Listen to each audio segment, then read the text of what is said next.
Merry Christmas! Christmas or Boxing Day if you're Barry, who lives in the future times.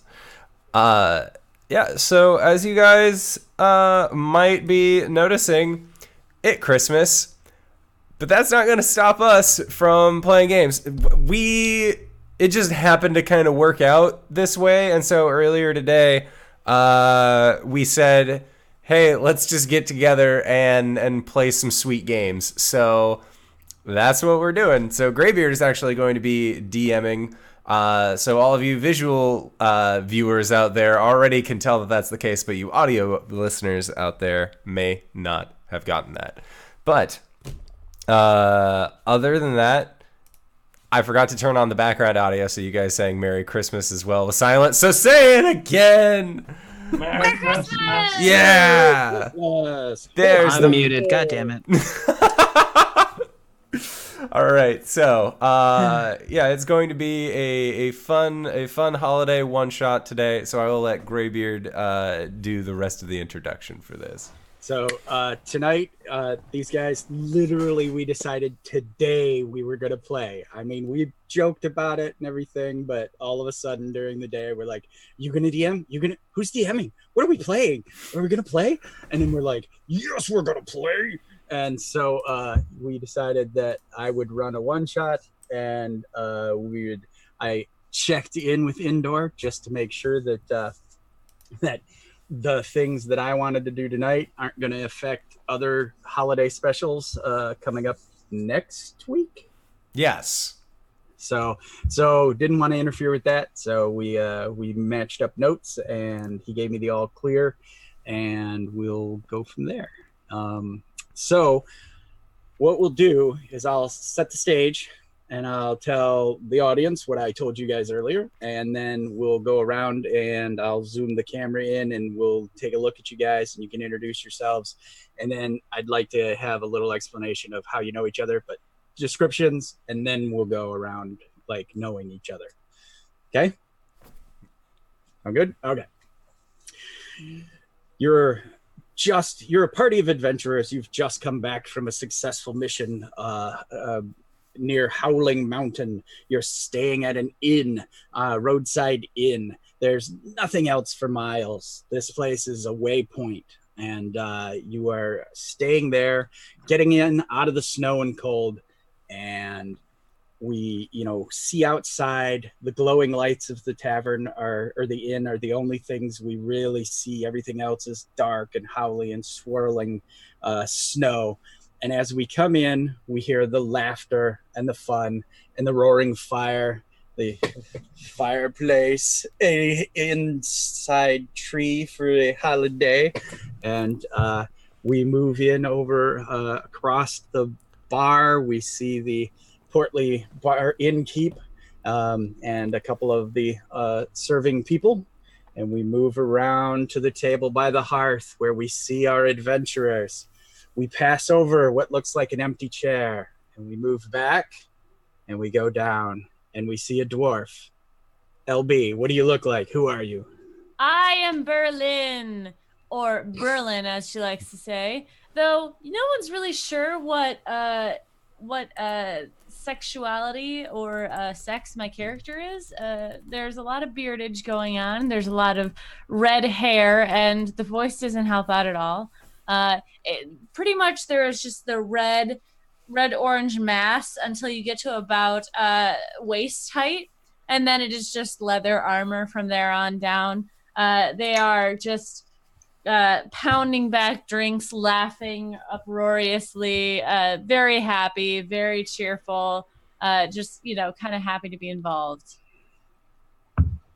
All right, and then from there we sweep up indoor. Who are you? What do we see? My name is Hadarai Fallenleaf. I look very similar to how I look in person, which is that there's a little bit of stubble on this half-elf's face, because half-elves have kind of a problem growing facial hair to begin with. The elven heritage doesn't exactly make it easy for them, but he has a little bit of stubble going on, long black hair that kind of just falls off over his shoulders, and he's wearing a very dark black robe that has a kind of same darker black robe, or not robe, but coat over it, kind of like a cowl that he can put up over his head in case it rains. And there's a little bit of snow that's kind of still stuck on him that's mostly melting away. But he's a very happy individual. He's just enjoying the time that he has with the company that surrounds him. And you would notice that he carries a book with him at all times. It is this very large tome that has what looks to be a bovine-style face on the front, more of like a cow or a beast, but it has 4 orange, bright yellow orbs where the eyes would be, to kind of show like this multi-eyed cow creature, and that's kind of what he holds close to him. And whereas the hearth is kind of sending shadows off on the sides of the walls for everybody else, Hadarai's shadow is actually linked inside of the book, and just kind of slides off to it. So as the lights are playing in the background, his is the only shadow that's not on the wall. And then, are you looking at your book currently? No, I'm probably enjoying a nice cider. I feel like I would have been sipping on this cider for some time rather than trying to just smash back drinks with my dwarven companion. Moderation is key for this guy. As you're seeing your dwarven companion to pound him back, you like sip and your eyes look sideways. And over to you, RJ. Who are you and what do you look like? Oh, hi. I am sorry, Roland Granbrook, half-elf. He has very dark brown hair, like in that sort of faux hawk hairstyle, freckled face, green eyes. He's wearing very like military-style clothing, and around his neck is like what looks kind of like a breathing apparatus. And he's just like sitting on the bench, like one leg tucked under like his other one, like it's hanging off as well. And he's just laughing as the 2 other people are just hammering back drinks. All right. And as your roaring laughter, not roaring, You're not a big, deep laughter? No, Okay. he's a very small boy. Okay, as your head rips back in a peal of laughter, we shoot on over to Barry. Barry, who are you, and what do you look like? I'm Torvash. I'm a Kalish star, so I think they just look like humans, but they just have a spirit stuck in their head. My hair's like a strong blue. Do you know Crom from Fire Emblem? Yes. There. So it's pretty much like his hairstyle, but in that blue. But his left eye is violet, and his right eye is like a bright green. And yeah, just coats. And he's Bard. Bard. Okay, and whatever joke you just told is what's got Rollin. Is that how you're gonna say it? Okay, has Rollin laughing and Berlin pounding a mug like more service. Go ahead. Oh, I was gonna say it's either like Rollin or Len. It's fine either way. Okay, or Len. Now, you guys just finished an adventure up here in the north. What was it? What did you defeat or trick or swindle, or what kind of an adventure was it? Feel free to discuss it too. Frost giants are too high up there. What? No, this is a backstory. We totally killed like 30 of them. It was great. Yeah. We're just in the middle of leveling up on this home screen. That's what we can tell everyone, though. It They were might the just be smallest like things. but Maybe they were like just a pack of like dire wolves that were just running amok on the countryside, and we were hired out to like cull the pack. Okay, all right. Is that feasible? Yeah. Sure. Okay. Berlin, right? Berlin. Berlin. Okay, Berlin. Do you have any of these direwolf pelts with you? Did you skin any of them? I'm not one to skin. All right. I tend to leave my kill where it be. All right. Okay. So you're in this inn. It's only like other travelers and adventurers, merchants and their guards and whatnot. There is no just locals that are here other than the innkeep and his family, which the serving people are his family. So be nice. And as you sit there, you're counting your coin. Do all of you have some coin currently, or did you spend all your money? I have 8 coins. I also have a very fashionable hat. I would like to point out. All right. It's a big black hat. Like a wizard hat? It's kind of like a wizard hat, but it looks like I found it at the bottom of a dumpster. It's the hat of vermin, common magic item. So like it doesn't look the best and kind of sits on my head wrong no matter how I try and get it to work, but it's there.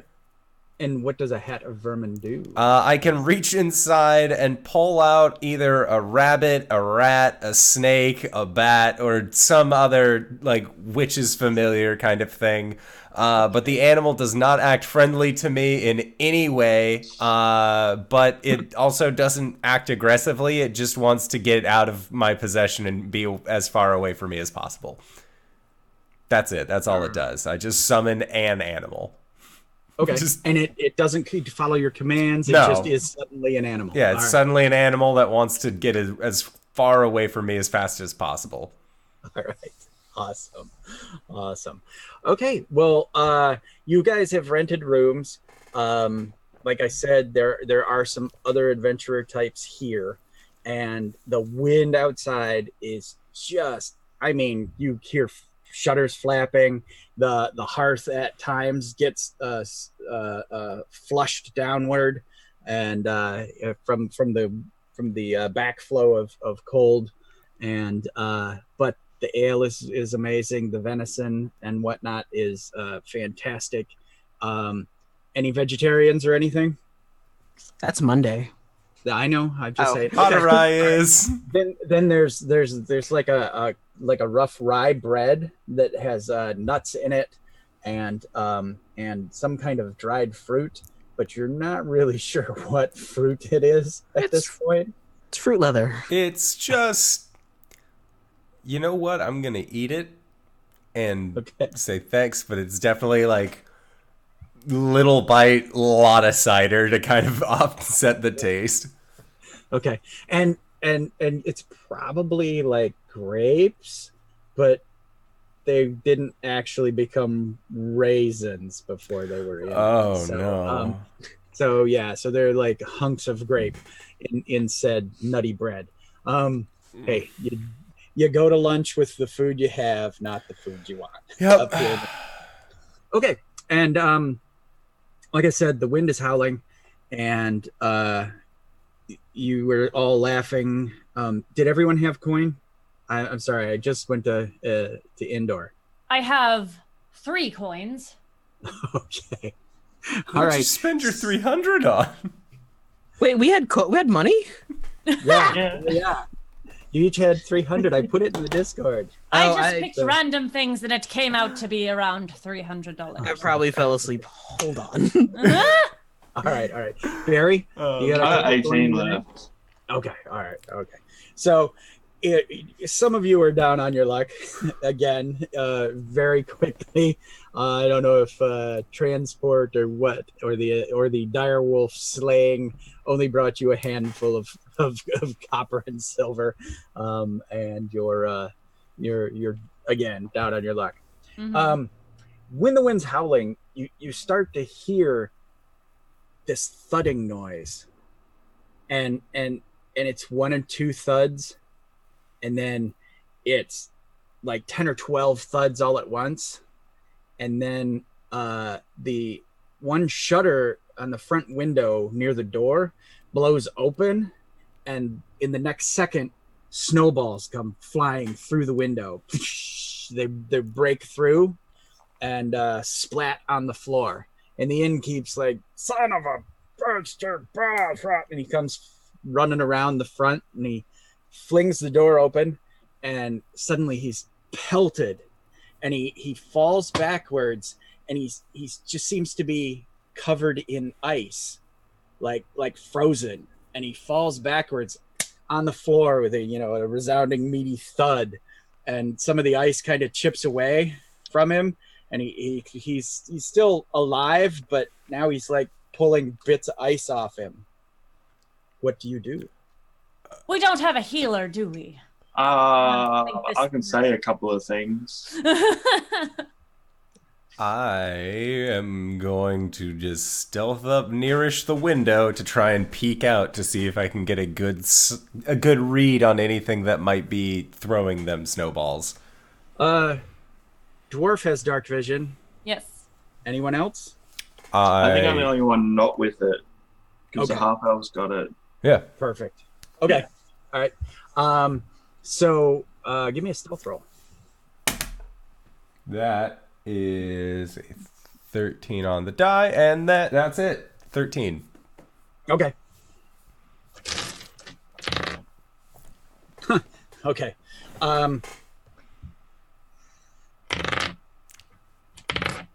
What's your armor class? Oh, that's a question. It's 10. Oh, it is? Yep. Okay. The first snowball coming through the broken window, you whizzes past your head, but the second one catches you. Okay. All right. For 2 points of bludgeoning damage and 1 point of cold damage. Ooh. I mean, this snowball hits, and you're like, whoa. I mean, it like freezes on your skin. That's balls. I don't like that. Did I at and least see a little bit of what threw it? With your infravision, you believe there must be people hiding behind the snowmen. You see, there's like maybe 4 or 5 snowmen out there, and the snowballs had to come from behind them. Okay. All right. The rest of you. What did you see? Are there creatures out there, or is it just hooligans? Well, I believe that there are hooligans hiding behind snowmen, so I I can't really tell you. I don't know if it's the snowmen themselves or if it's actual hooligans. Right? And she just they pull up their pants and start like getting down, getting ready to go towards the door. How extreme of a reaction do we want to do? Who are you asking? This is not our normal Tuesday group? night group, Barry. I know, which is why I'm asking the group. How extreme of a reaction do we want to do? Oh, I was gonna say Torvash asked this, but no, Yeah. this is Barry asked. Torvash What is Torvash? asking the group. How okay. extreme of a reaction do we want to do? Think Monday night. If I saddle up next to the door and like peek my head out that way, what can I perceive? Okay. Give me a perception check. Yes, sir. 17. Okay. You can't believe your eyes. You believe that the snowmen flung this round of snowballs that come at your head. As you peek out, you see a volley of snowballs coming flying at you. And you swear it was the snowmen themselves that threw them. They kind of break up on the door frame, and maybe like one hits the innkeep, and he's like, oh, because it hits him in the privates. And then he's like, cold. Oh my God, it's cold. And he starts scrambling, trying to get out of the doorway. It's the snowmen? Oh. What do you mean it's a snowman? They're throwing snow. That's what I mean. They're made of snow. Is this some sort of, I don't know, Act of cannibalism thing? Cannibalism's when you- self-defeat. Hmm.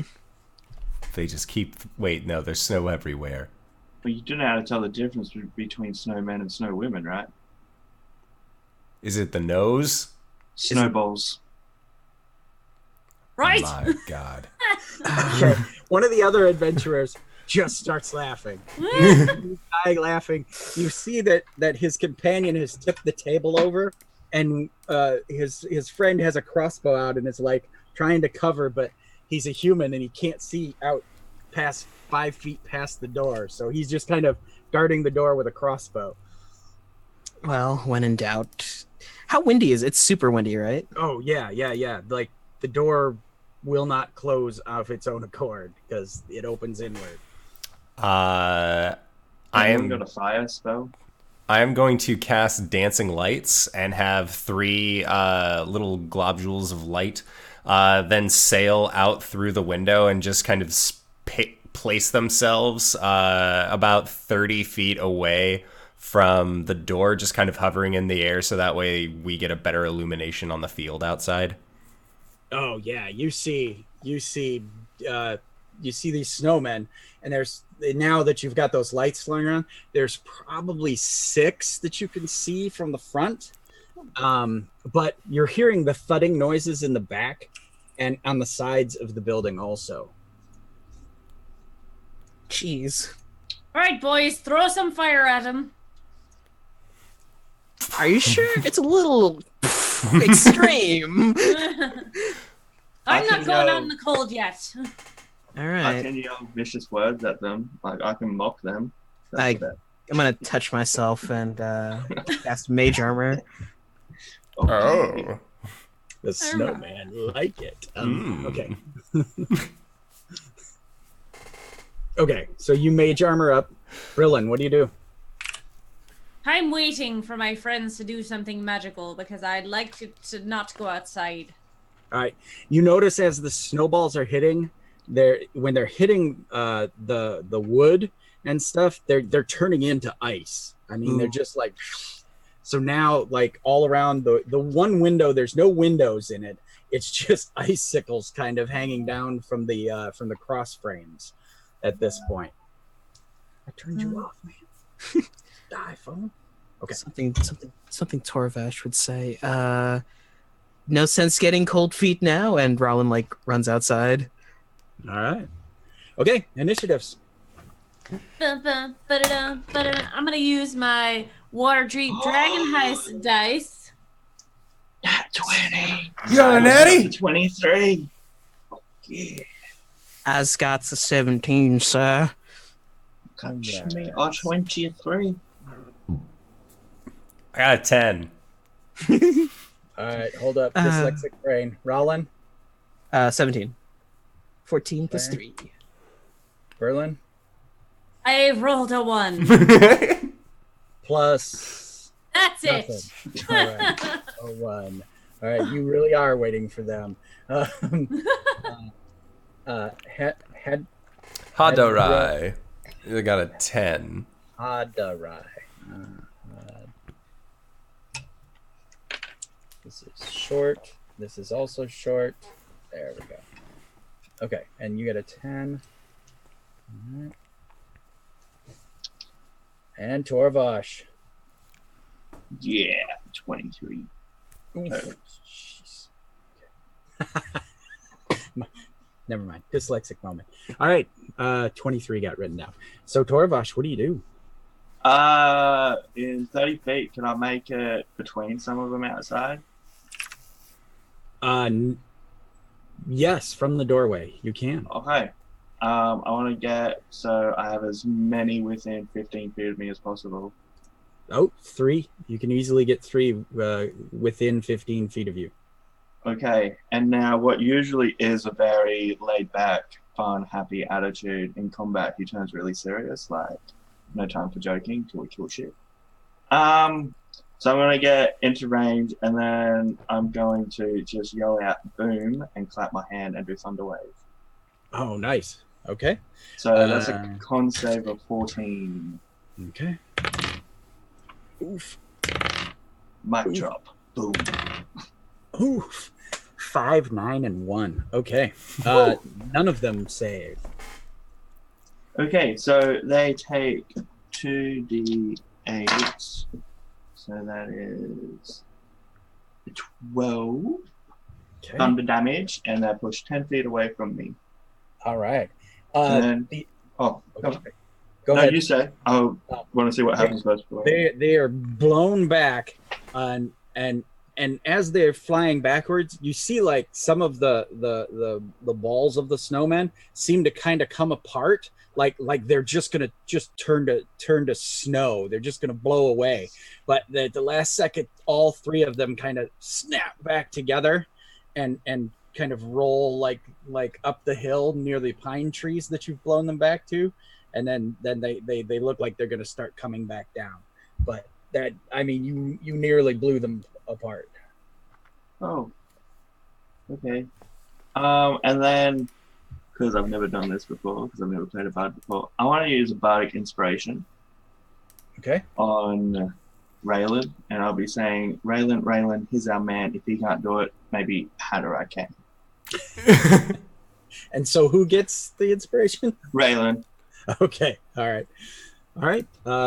Then it will be Raylan is up next. He's pulling out a dagger in one hand and this very, like, gnarled dark wood staff in the other. And he waves the dark wood staff in front of him and 3 fireballs come out. And I'm just going to catch Scorching Ray on... How many are there out there? There's the 3 he blew back, and there's 3 more that are within 30 feet of the door. I'll hit the other 3 that he didn't hit. Okay. One at each? 1 at each, yeah. Okay. Go ahead, roll the hit. That is... sorry. Spell attack is... How much? Wait. There we go. So that's 17. Okay. Doing 4 points of fire damage on 1. Okay. Runaway dice. No, where'd you go? Fucking. There it is. God damn it. His fireballs whirling around, coming back down. 16, doing Hit. 5 points of fire. Okay. And finally, 19, doing 6 points of fire. All right. You notice that the fire really tears into them. I mean, they just melt away. They're all still functioning, but yeah, the fire scorched them badly. Okay. And as my bonus action, he just pulls up like a little breathing apparatus on like in front of him, and he's gonna blade song. Okay. So that boosts my AC. Nice. And what does it look like when you blade song? He's just spinning the Darkwood staff over and over again while like inhaling, and his eyes like flash that vibrant green, and it's like see in the dark. Nice. Awesome. Okay. If there was no wind, you could hear the staff whistling. Oh, sweet. Okay. So let's go with. Oh, I'm like, who the hell is Snow? The snowmen. It's good to be dyslexic. So you guys now, you see that the bottom ball of the snowmen is spinning, and their little sticky hands just rest on the snowball, and it gathers up and rolls another little ball in their hands, and all 6 of them chuck snowballs. The 3 that you blew back, Torvash, are chucking snowballs at you, and the 3 that you scorched, Rollin is Raylan. Say it again. Rollin. They're throwing at you, and I should have gotten out a bunch more dice. I'll do that later. Okay. I mean, you don't have to. It's fine. 21 on you, Torvash. 21 to hit. No. Is that 21? No, that's not believable. Okay, Maybe it's you were the spell singer. Okay, so that hits. And then 15. yes. Okay, hits. And 16, obviously. Yes. Okay, so all 3 hit. It's a bad idea.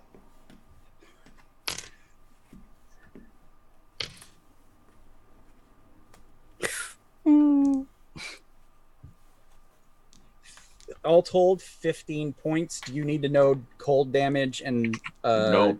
Okay, so all told, 15 points of damage, and everywhere one of these snowballs hits you, I mean, it's a good 6-8 inch patch of ice on you. Okay, and on Rollin, I regret everything. 21. I'm going to cast a shield spell to boost to 25. Okay. Snowball sheds off the Blade shield. Singer. That's And bullshit. what does your Blade Singer shield look like? So basically, as he's whirling the staff, it's like arcane energy that arcs off of it. So it's also like a deflective barrier. Nice. Okay, and is it green or blue or what's the? It's green, yeah. And does it do that like trailer kind of thing? And is the Like if you hyper expose a lens and it does like that light wave Yeah. pattern. Yeah. And it just lingers there just a second too long. Perfect. Okay. So obviously a 14. Nope. And a 15. Nope. All right. You duck, dodge, dip, dive, and swat away the barrage of snow that comes at you. And Hadarai, you're up. I just watched my bard friend get righteously hurt by all of these snowmen. I'm still inside the building.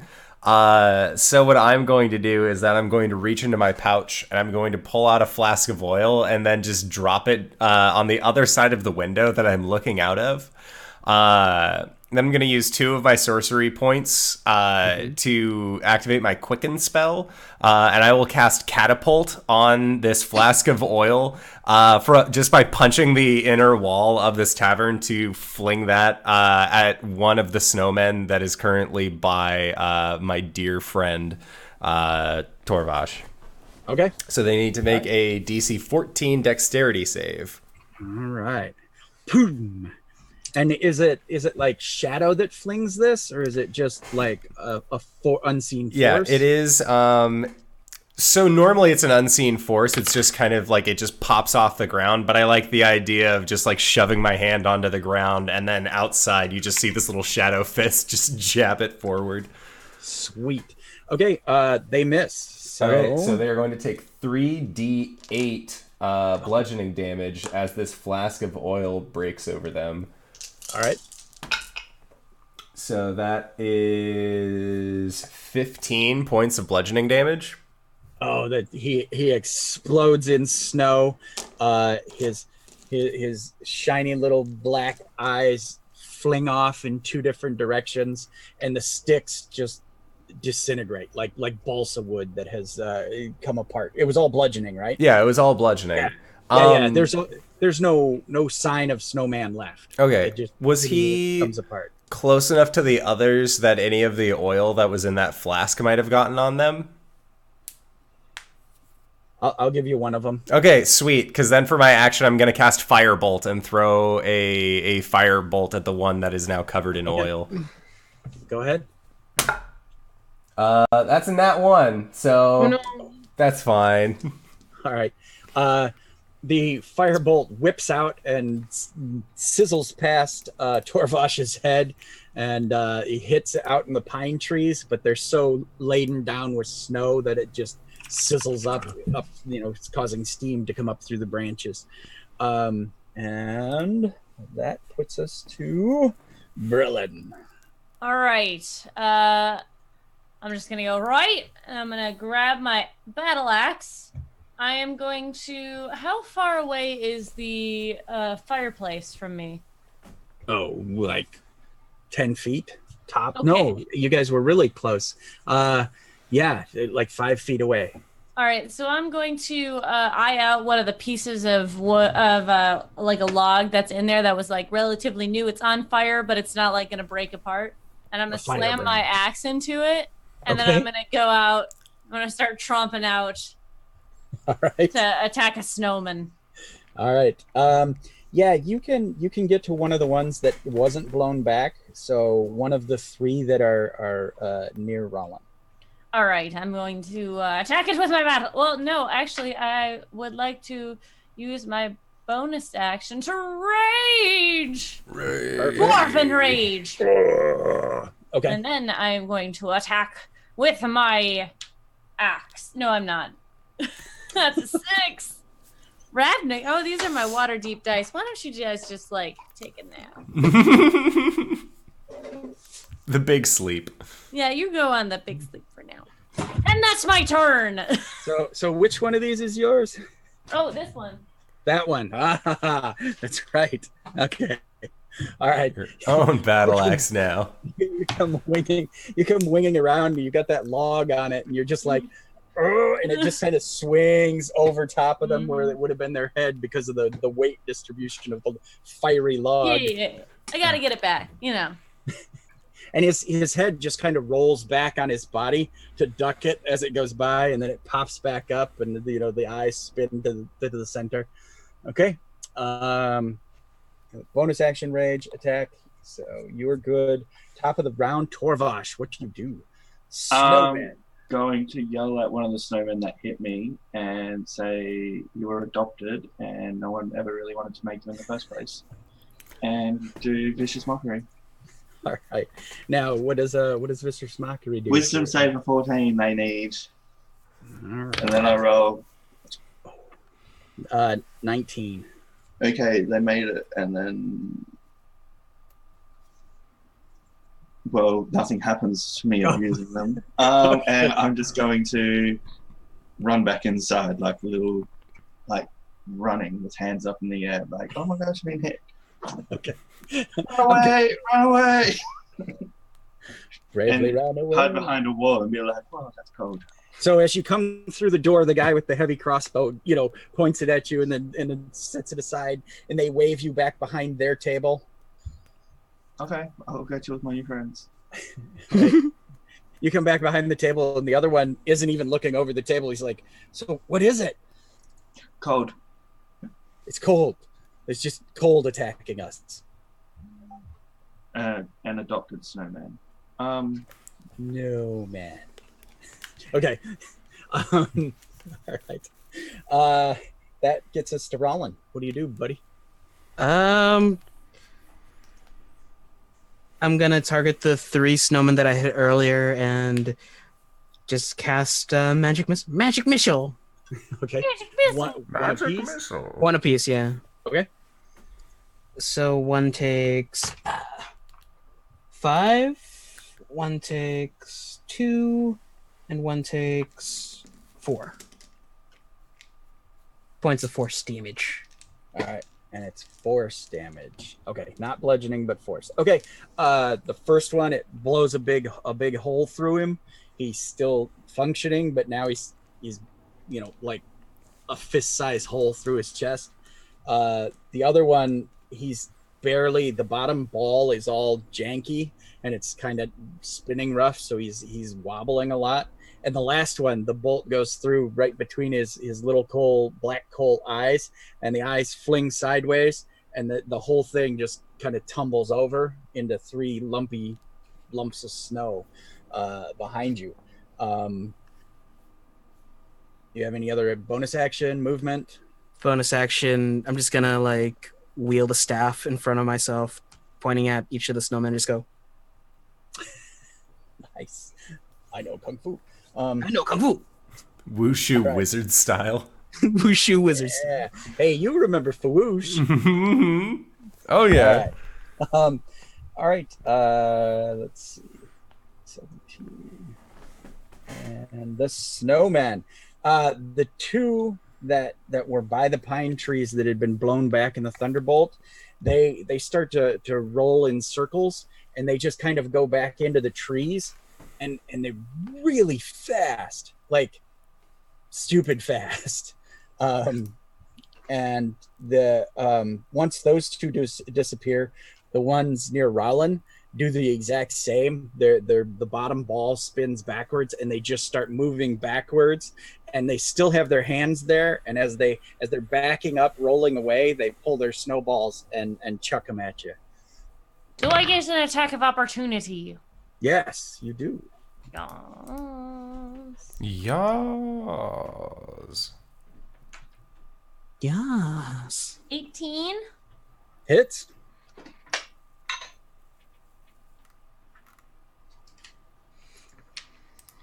Yeah, it's 7 plus 4 is 11.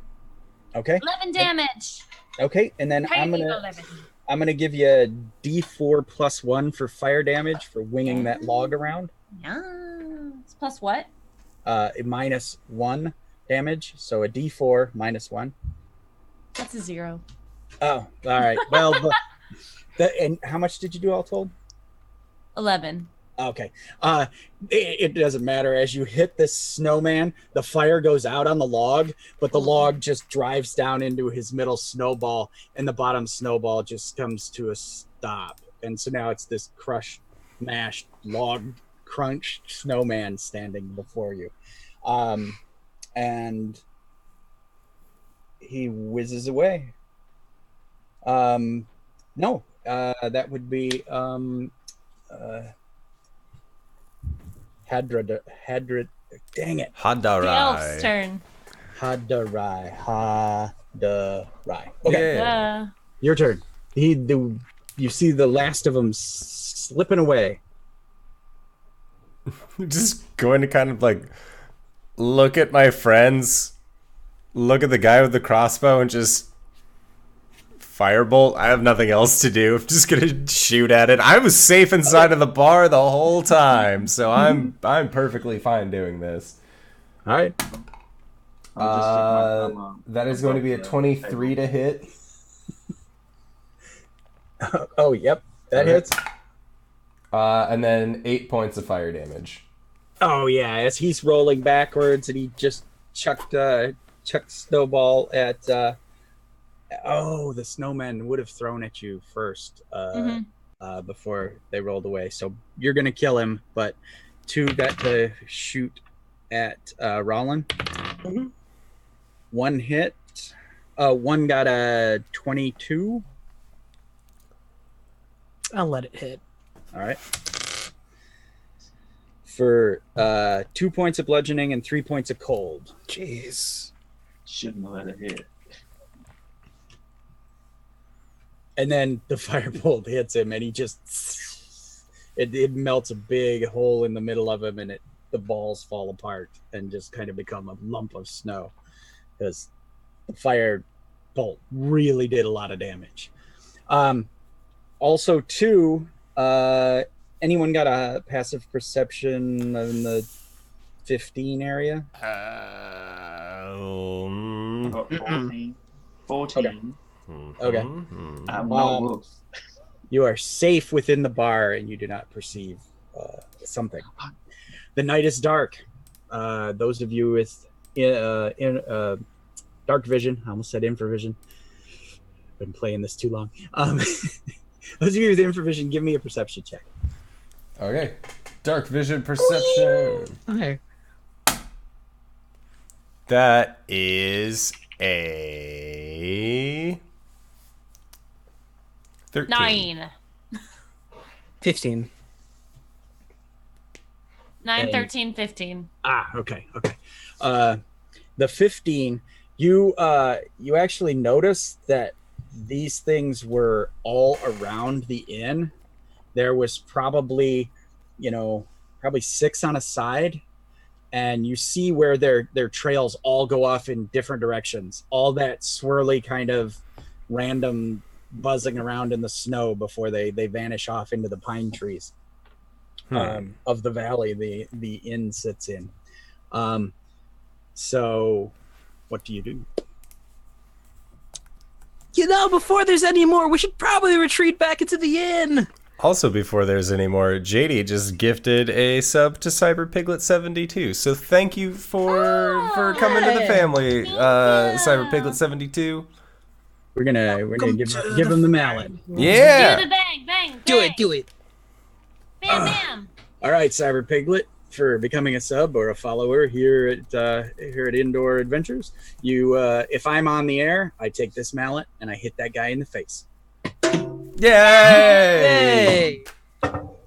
I really want to get into a call with Greybeard as like the New Year's clock is ticking down, just like you like mash that. Go nuts. Yeah, I knocked R2D2 off the tree. Oh no! Oh, no. Oh wait, hold on. I've got a noise. There it is. Okay, he can sit over here by default. I'm tinseling everywhere. Off your sweater. My sweater is tinseling. All right. Okay. So Okay. you guys, in a tangle. you guys were outside of the bar still? Yes. Yeah. I'm gonna go over to Torvash with a health potion that I had purchased earlier, and I'm gonna give you one after I saw you cheers, get buddy. pelted. Cheers, buddy. It's, Are we having a short rest? Because I could just use a hit die. Are we not following these things further? Or are we just letting them go? I don't know. It's cold. I mean, I would be. I would think that we should probably follow them at some point, but at the same time, I don't know if they were actually going to the right direction or not, or if they were just scattering. Also, weren't there like a grouping of them on the other side? Yeah. Also, it's dark out there, and I'm kind of tapped. I can't see in the dark. Y'all are a bunch of pussies. And I'm going to start walking around to the back. Sorry, that was Gwen. Yeah, My bad. same. Gwen's basically a dwarf. It's fine. Do you have a proficiency in survival? Do I have a proficiency? I I sure do. All right. Go ahead and give me a survival check then. Okay. If you did not, I wouldn't let you roll at all. Aw, thanks. Okay. That would be a 17 All right. total. You know that all told, there were 18 of these things surrounding in, and you see where their trails go off, but in the howling storm, the tracks are starting to fade very quickly. And you also notice when I did whip it around, messing with my head.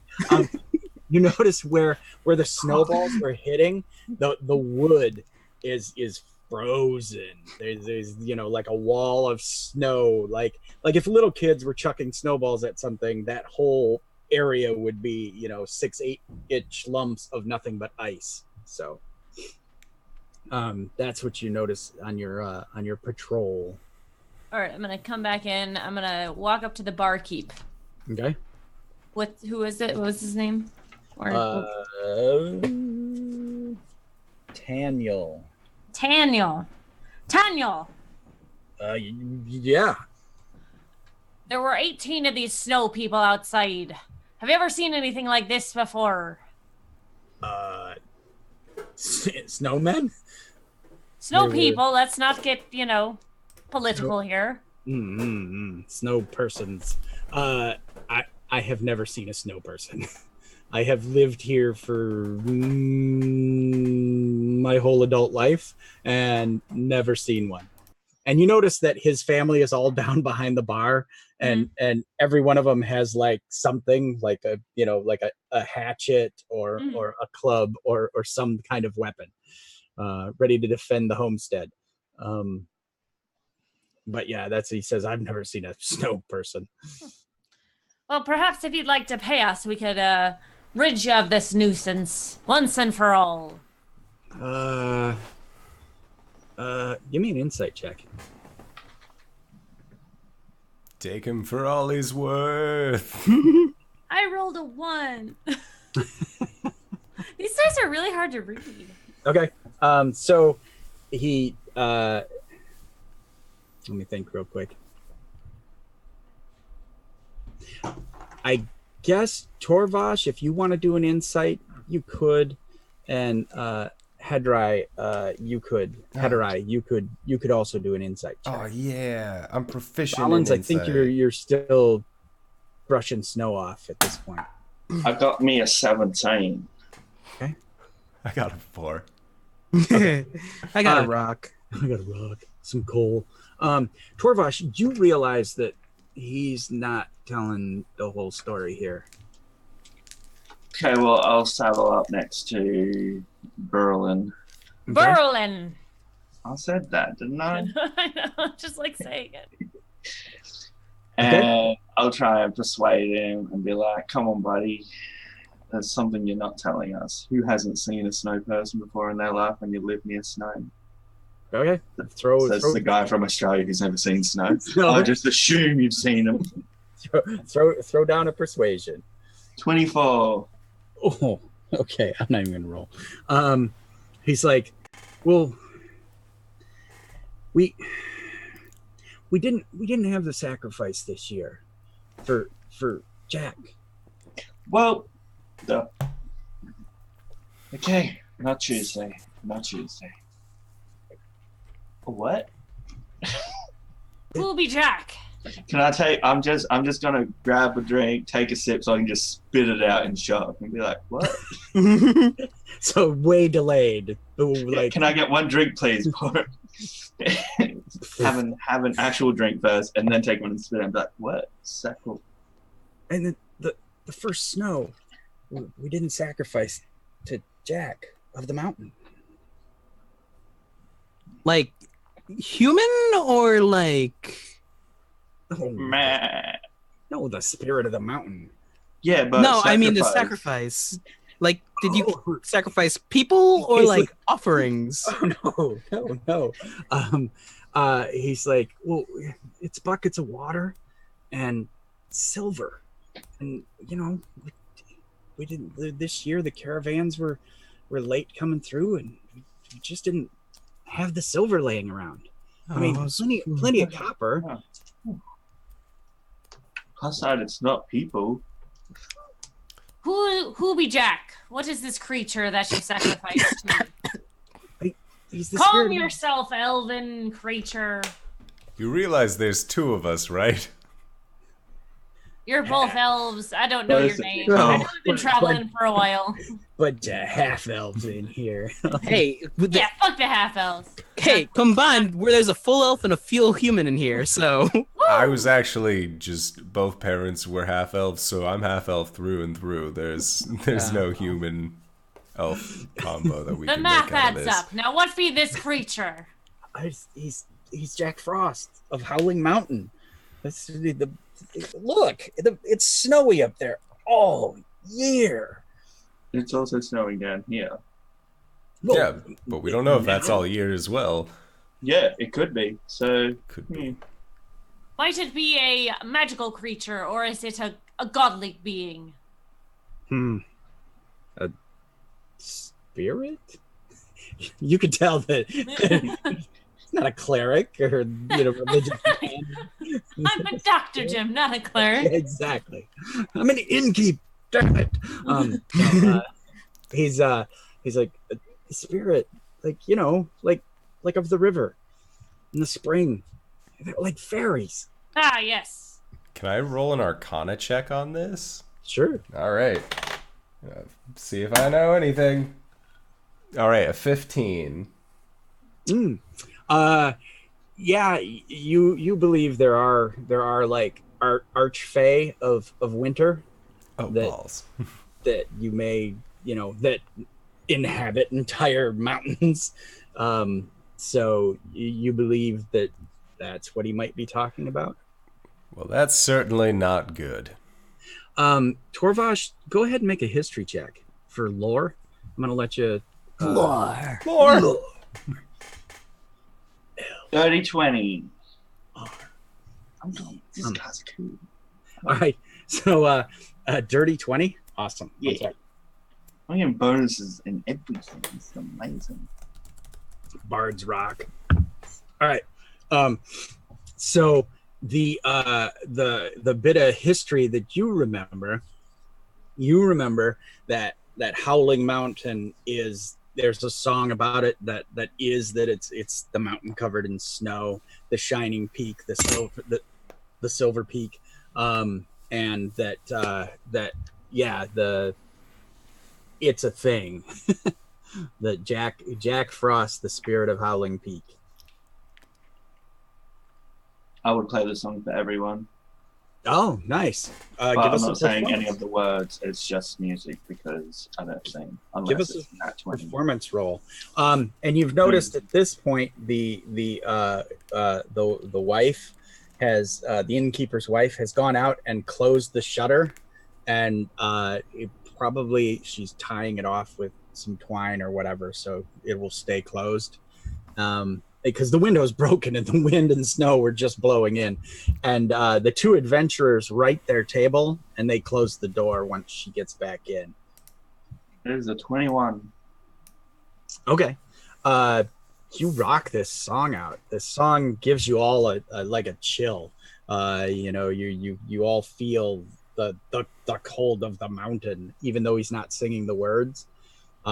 It's just a melody that has some peaks that spark the sort of a brr feeling. Do you William Shatner it?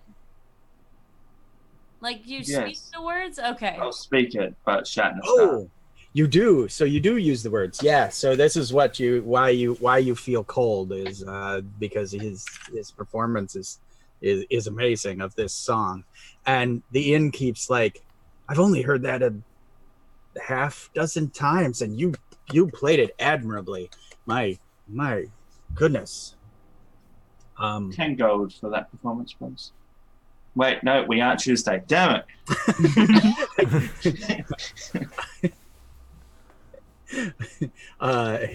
You don't say that? No. Okay. He says, your rooms are on the house. Still buying your drinks, but the rooms you can stay in for nothing if you'd like to stay the night. And is there any specific? Hold on, let me read this spell. This is why I love hanging around bards. Free food, free housing, the occasional free drink. Is there a certain kind of like apparel, jewelry, furniture, tool, or weapon you have sacrificed previously to this dude? I just have locate objects. I don't know if that would help us find it. Oh, okay. I mean, if you get a bucket. He says that first he says to his son, he's like, Tad, more logs on the fire, pile it high. And the oldest boy runs over and starts chucking logs into the hearth, and the hearth is like almost full to the top with wood now. And he says, we didn't have any silver. We put copper in the water, and the water didn't freeze like it usually does. So then the coins didn't disappear. So we assumed that you know that he didn't take the sacrifice. So what be the rules on this sacrifice? Well, you put the bucket out for each member of the family. Bowl, Right. A bowl is okay too, you know. Mhm. And then you put the silver coin at the bottom. And if Jack accepts your sacrifice, the water is frozen and the coin is gone in the morning. And like I said, all we had was copper, and the water was not frozen in the morning.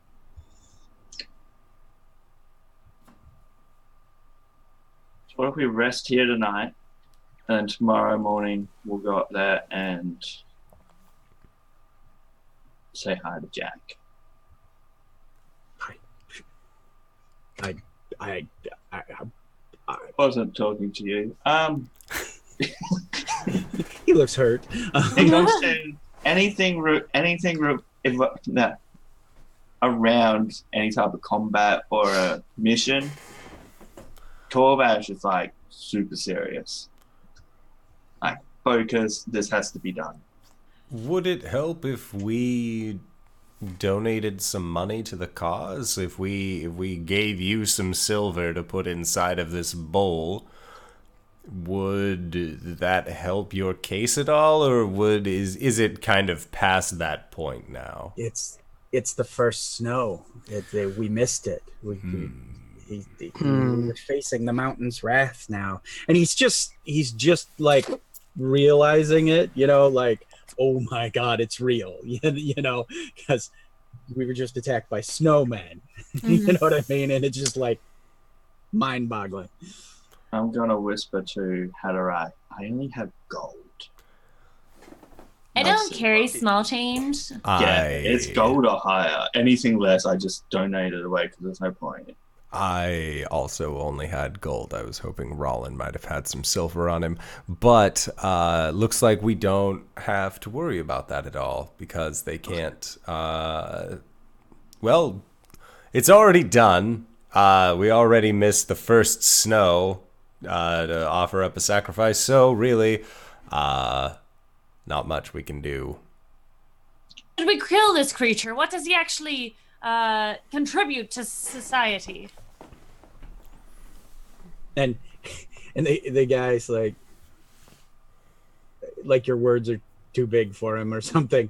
What Are you does in Jack trouble? do? Keeps the mountain covered in snow all year. And if there's no snow? Well, and it's supposed to give you a nice winter, a less like it is.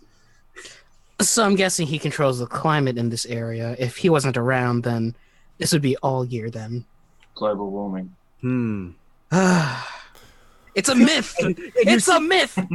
You see him look like, oh my God, we'll have to move, you know, because you just said basically if we kill Jack, then it's going to be, you know, snowy tundra here forever. So he's looking horrified. and Maybe we could get into an agreement with this guy.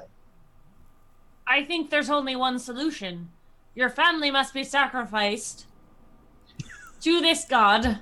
I don't think that's how it works. Okay. No. Let her just go on with it, or let them just go on with this one. I'm curious. All options first. Right. They're So- all out on the table. We put the family out in the cold. And then we tell Jack that we're really sorry so that the rest of the people in this area can live fine lives. Ron's like leaning on his staff, and he goes, "So what about the bar then? Like, who's gonna run that when the family's gone?" See, like his hand went down behind the bar, and he like shoot his family, and they're all like crawling back into the kitchen. Perhaps if we just put the dad outside, maybe that would be enough of a sacrifice. Or is it a whole family affair when you do it? Is it your homestead? What are the rules? It's a container for each person. Oh, each person. Silver for each. Right, person. and you all didn't put it in, right? Yeah, we had no silver at the time. Right. So, yep, the whole family has to go. So why is it only you guys that have to pay silver and not any adventurers which come by? If they had been here during the first snow, Were then we here for the first snow? no, not at all. This is the only establishment in the area, right? Yeah. This Where whole- is the warning sign? If you're here for the first snow, please have a bucket and some silver, or you dead. You should probably put that up. Yeah, it's pretty bad advertisement. that? If we ran this bar, who would God love to damn run it. a bar? He's like, I can do my numbers, but letters, I'm not so good at. I can draw a picture. I draw a bucket and a silver and some snowflakes and a coin, maybe, and I can post that at the ends of the valley. We should probably wait until after this winter because you may not be here for next. And again, he's looking like, oh my God, these murder hobos are going to slaughter me and my family. I'm just No, thinking what's no. best for the rest of the people. I'm trying to understand your rituals here. So, if we kill Jack, it's a bad thing. But if you die, then things continue on as they are, yes? Except there's no bar. Well, somebody else can No take drink. over the bar. I don't. Wait. I think there's some misconception here. I would like to say I have no intention of killing you or your family or wanting to reside here to take over this bar. I have a quest I am on personally. I don't want to stay in this town. I don't want to get involved here. We were just passing through. You say that there is this frosty Jack man who lives on the mountain. Maybe we can talk to him. Maybe we can reason with him, plead to them on your behalf, see if we can get this whole winter thing sorted. So that way the snowmen stop attacking your establishment and we can just go back to having a night of fun drinks. Let's say. And you see, as you were talking, he's coming leaning closer and closer to you, and he bumps into the bar and scares himself. And he's nodding at every word you say, and he's not looking at the dwarf at all, like, yes, save me, We're working on it now. It's going to be difficult unless do you know where this Jack is? You said that you aren't so good with your letters. Maybe you could draw us a location of where we can find this man on the mountain to help reduce the amount of time it'll take. He says, okay, one moment. And he steps back into the kitchen, and you hear the wife, like, say something shrill, and then you hear the older boy talking, and Turn to my party members and just thumbs up, like, yeah, we got this. and it goes back and forth, and unless somebody's specifically trying to listen in, you're not hearing the conversation. Okay. I'm too used to hanging out with Wolf, who just hears everything. Is bad. He wants to eavesdrop on everything. And so he comes back out, and he says that my oldest boy, Tad, says that there is a path, a way up into the mountain. If you go beyond the stream, there's a game trail, a path that leads up north towards the mountain. That's the best we know. I mean, there are some hunters in the area, but they only stop here once in a while when the caravans are around. All right. I like this plan. I'm just going to be completely frank with you. I didn't want to murder you. I'm just saying that given the options we had, that was the right thing to do. To keep the balance, of course. It's not. I wasn't going to kill him personally. I'm just saying that he should have gone out in the snow and sacrificed himself. Like, I'm not saying that I would have taken an axe to his family, but it was the logical answer. The DM's laughing. The guy is scared. You're just talking yourself into a hole at this point. I hope you realize Can I this. get another drink, please? For Just shuts the dwarf up. Let's do that. And he starts getting you mugs again of whatever you were drinking because he. And the dwarf is very, very logical. They are just like, and it, she doesn't go by they. Anytime you address them, it's kind of just, oh, he or she, and I never correct you. So you're not sure whether it's a girl or a boy. Sure. Yeah. So you don't have to identify. And when you guys turn around during this whole exchange, you notice that the other adventurers have piled tables and chairs against the door in the front window. So it's like if anything were to try to get in, they would have to break in to get in. And as you guys finish the conversation, they're like, well, Barkeep, is there a back exit to this place? And he says, through the kitchen. And Pointless. And he goes and he lumbers back into the back, and you hear a large bar be put across the door frame, just like out here. There's a large 4x4 plank that sits in the bar, sits in the crossbars to hold the door closed at night. And he's like, well, I'm gonna keep the fire piled high. I'll have one of the boys keep it stacked, and we'll do the same back here. We'll pull the table in front of the door, and then we're going to bed. Probably board up your windows too. Ice hits pretty hard. Trust me, it does. The windows were all shuttered from the outside, and you're now saying board them from the inside? Yeah. Okay.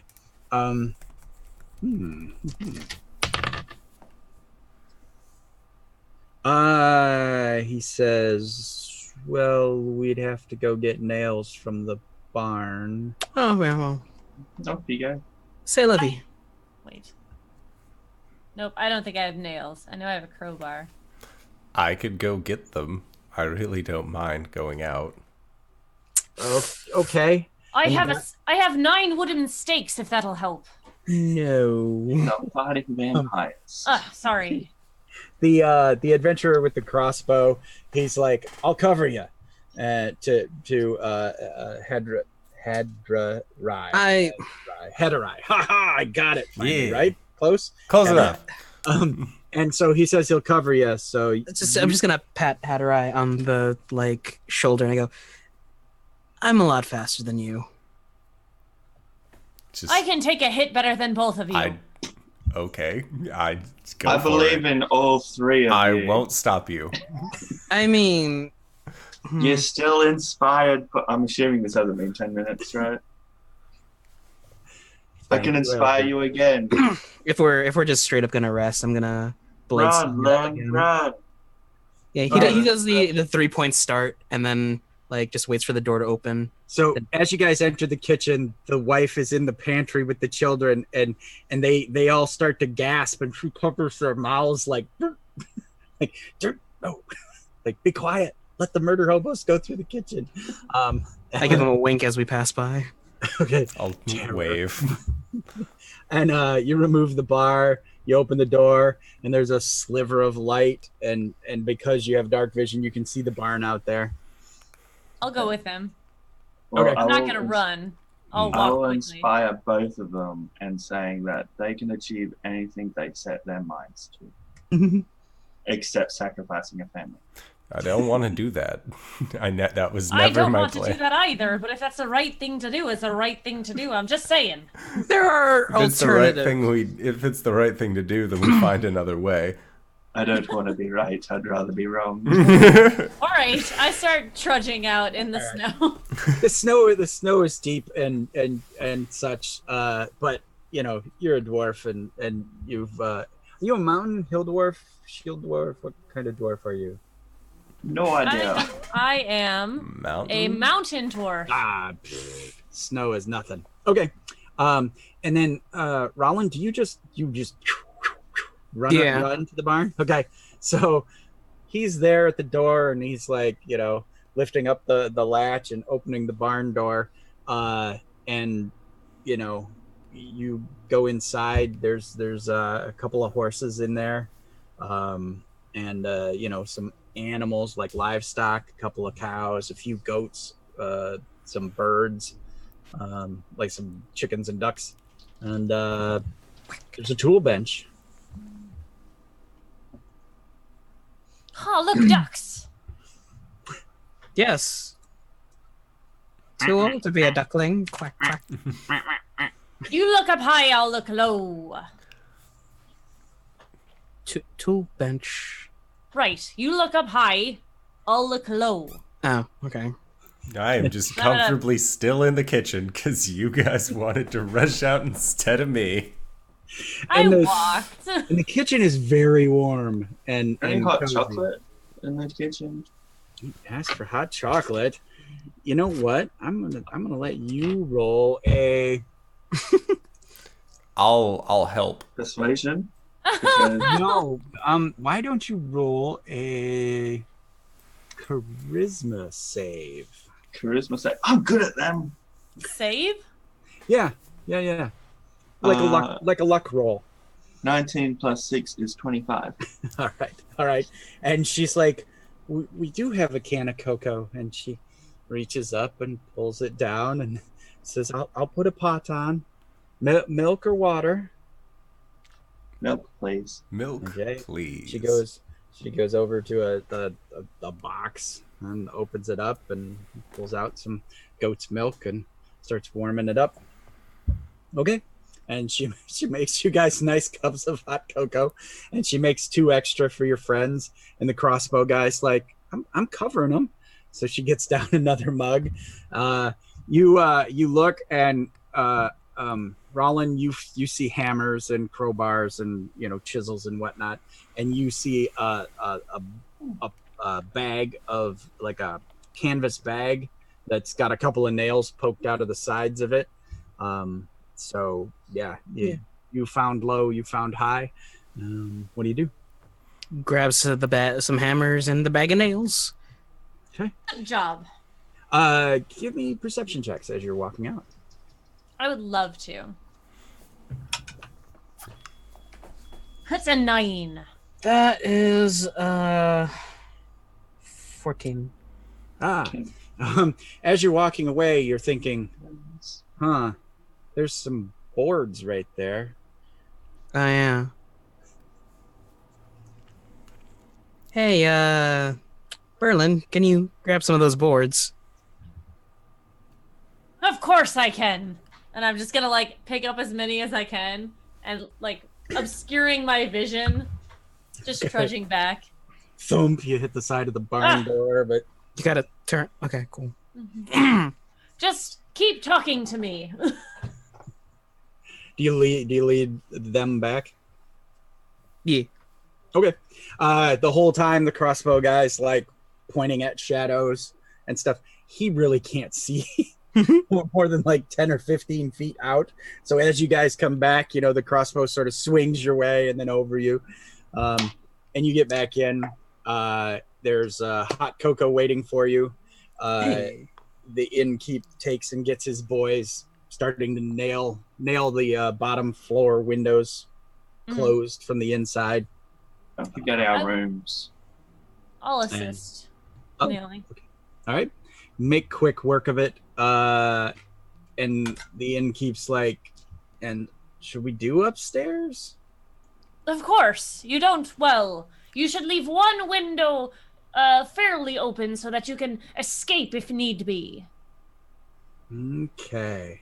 And he's like the one over the wood pile at the back. So That sounds perfect. you guys board it up. You have some nice hot cocoa, and now you guys are pretty wired. You're nice and warm, but this is cocoa. So you guys are like, hey, yeah, we should sleep. What do you put in your cocoa that it keeps you up? Mine puts me to sleep. I put 5-hour energy in mine. Monster, Mine's just Bailey's. chocolate. No, I'm off to sleep. It's got me all warm and cozy. I'm like, nah, guys. All right. And I'll just play myself a little lullaby until I fall asleep. All right. Okay. Unless you guys want to take watches or do anything else, the night will pass. Yeah, Long rest. Long Yay! rest. I think Long that's a rest. good point to I did go into our nothing. first break of the evening as well. Just gonna So, So a very, very Merry Christmas break. yes, thank you to everybody who's stuck with us so far. We're going to try and be back in 5 to 10 minutes. So don't go no place except if you are grabbing a drink, grabbing a food, grabbing a friend, bringing it on back, and we will continue this wonderful Christmas adventure then. So until then, we shall see you guys shortly. All right, everybody, bye! Happy holidays.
everybody. Happy holidays. Happy holidays. And the merry bells keep ringing. Welcome back, everyone, as we go into the second half of tonight's episode. So, where did we leave off?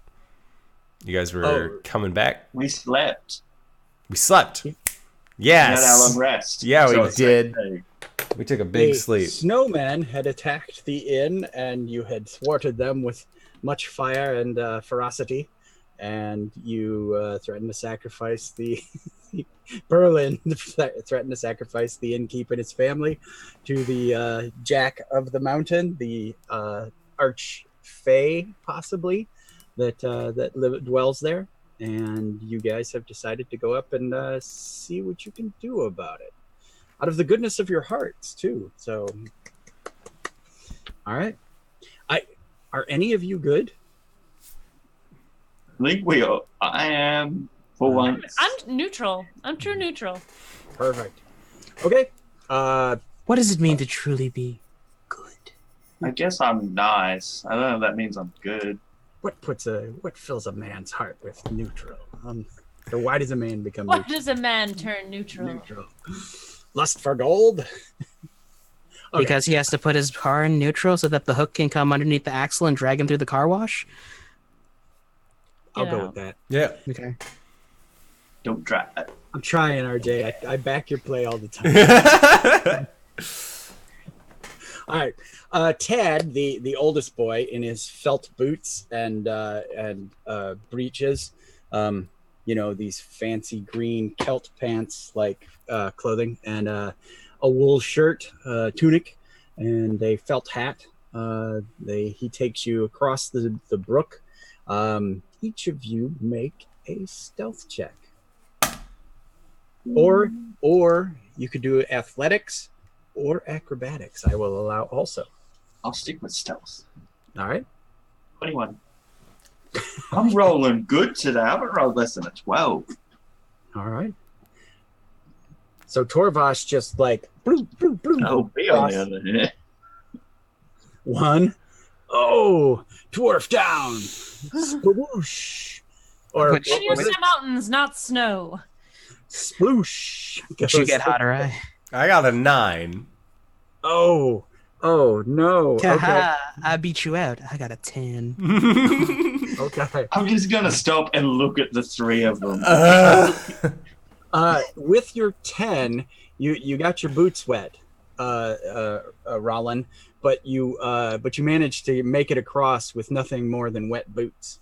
The other two of you are take a splash, and poor Brillin, give me a Constitution check. That I can do. All right. I think. I don't know. Constitution saved. Yes, please. That's a 21. All right. You mountain dwarf it up and shake it out of your mane of hair. Is your hair like thin or bushy or? Oh, it's bushy AF. It's like that. It's the brave. Hybrid? Oh, got it. It's just, Yeah. but on my face, on my head, eyebrows, everything. It's just like kind of like that dog. Right. And you can't see its face. Yeah. Okay. All right. A fuzzy red sheepdog. hmm That's why it's hard to tell my gender. All right. We're gonna need the same thing from you, head right. Oh God. Oh, that's not bad. A 20. Oh, Modified. you too. You shrug it off. You're soaked to the bone. You're very cold. Do you have a way to not be cold?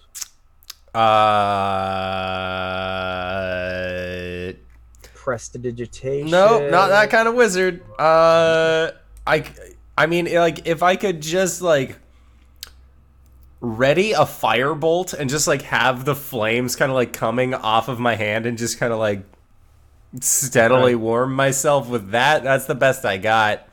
Because you got a dirty 20, it works. Yeah. With some help from your friends, they managed to dry you out. It costs you guys about an hour though, because actually, Berlin tells you that your feet will freeze off if we don't get you dry first before we continue through the snow. Good. I take off all of my clothes. No, I'm kidding. And More We hair. still can't tell the difference. yeah, I still can't tell. you know, the curtains match the drapes, and it's all the same. I can't tell where the curtain. I think at this point we just stopped caring. 3 levels of too many questions. You trump up the trail. You've passed the freezing brook. The only reason the brook hasn't frozen solid is because it is moving. It is fast.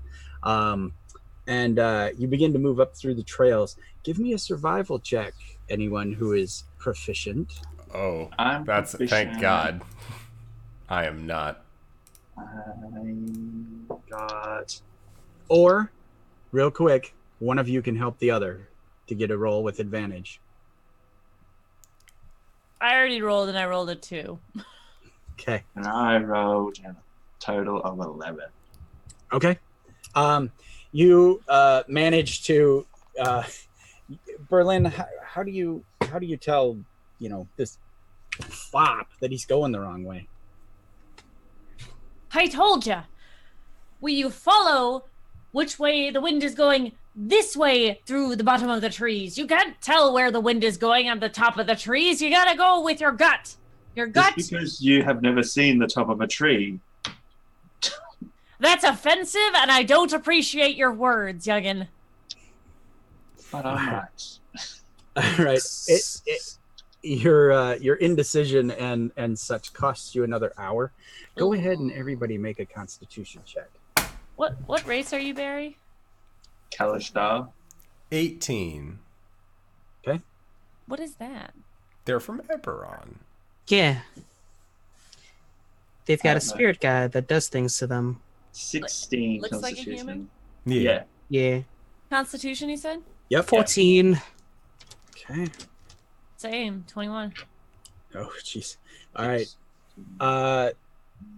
Poor Rollin, you get too cold. It's just this standing around bickering. You're not moving, and only 3 cold damage though. All right. Listen here. I'm from Warmer Isles. This is not the best situation for me. Can we get moving, please? Who are we following? Jack Frost. I'm saying we're going to follow the dwarf or me. Oh, Then there won't be arguments. I am going to. I tell you what, I believe in the dwarf, and I will give a little motivational little speech saying I trust you because we're going onto a mountain, and I will inspire you, and I'll give you advantage on your next survival check by Advantage, or doesn't it just add a dice? adds a dice, but Greybeard said that one of us can assist the other and provide advantage. Helping. So you have So advantage, I'll help you, and you have bardic inspiration to make sure we don't Okay. lose someone to which the top. is third level's a D6 still. Yes. Okay. Should I roll again? So yeah, roll 2d20 and then roll a d6 and add it to the highest one. That's a 19. Nice. The way becomes clear. You're like, oh, that's the path. I don't say that I was wrong. Nah. I just make But it. you looked at the top of the tree. Yeah, I kind of just. I'm glad All right. because you didn't make me specify who I preferred leading the party. All right. As you tromp along, you find yourself coming to a space where it seems to be the mountainside is now. It's getting close to dark. Not that for most of you that's an issue, but what we're going to do is we're going to do a skills challenge, and you're going to need to make 3 rolls before you fail 3 rolls. And if you fail 3 rolls, the result will be that you have to spend the night on the mountain. You don't get to where you're going. So it's like a death save, but a skill check. A group death save. So do we choose who does what? Yes, and Okay. you're gonna tell me how you ascend the mountain. Before Okay. you is pine trees are starting to get thin, and it's starting to just become like rock ledges and snow drifts. You are now basically getting above the tree line. So the wind is going to persuade the rocks to move out of our way. You certainly may try. Please move. So plan amongst yourselves. I'm gonna drink some cocoa. Sure. Go for it. So How we're we- making survival checks. from So here you're going to tell me if Okay. you're gonna use your brains somehow. You're gonna use your athletics. You're gonna whatever you guys want to do. You So gotta. like we could investigate and try and find a better way, and then Yes. that investigating would roll for us. So if Yes. if this is a archfey of winter or some recognition, I would like to try and use my Arcana to possibly see if I remember any tales or stories about the specific. I was going to try and use a different one. The specific location where this guy would be, like if it's a like over the river and through the woods to Jack Frost's house we go, and then like try and find a good way to do that. Okay. Right. Well, hit us. Arcana. That is an 18. All right. Okay. Nice. And it was Arcana. Yes. So it's not poetry. You know that like a Fae of Frost will live as high in the peak as they can, because from them exudes the cold and the snow and goes downward. So it is most likely high in the mountain. So I will direct the party to the northernmost point of the mountain. Okay.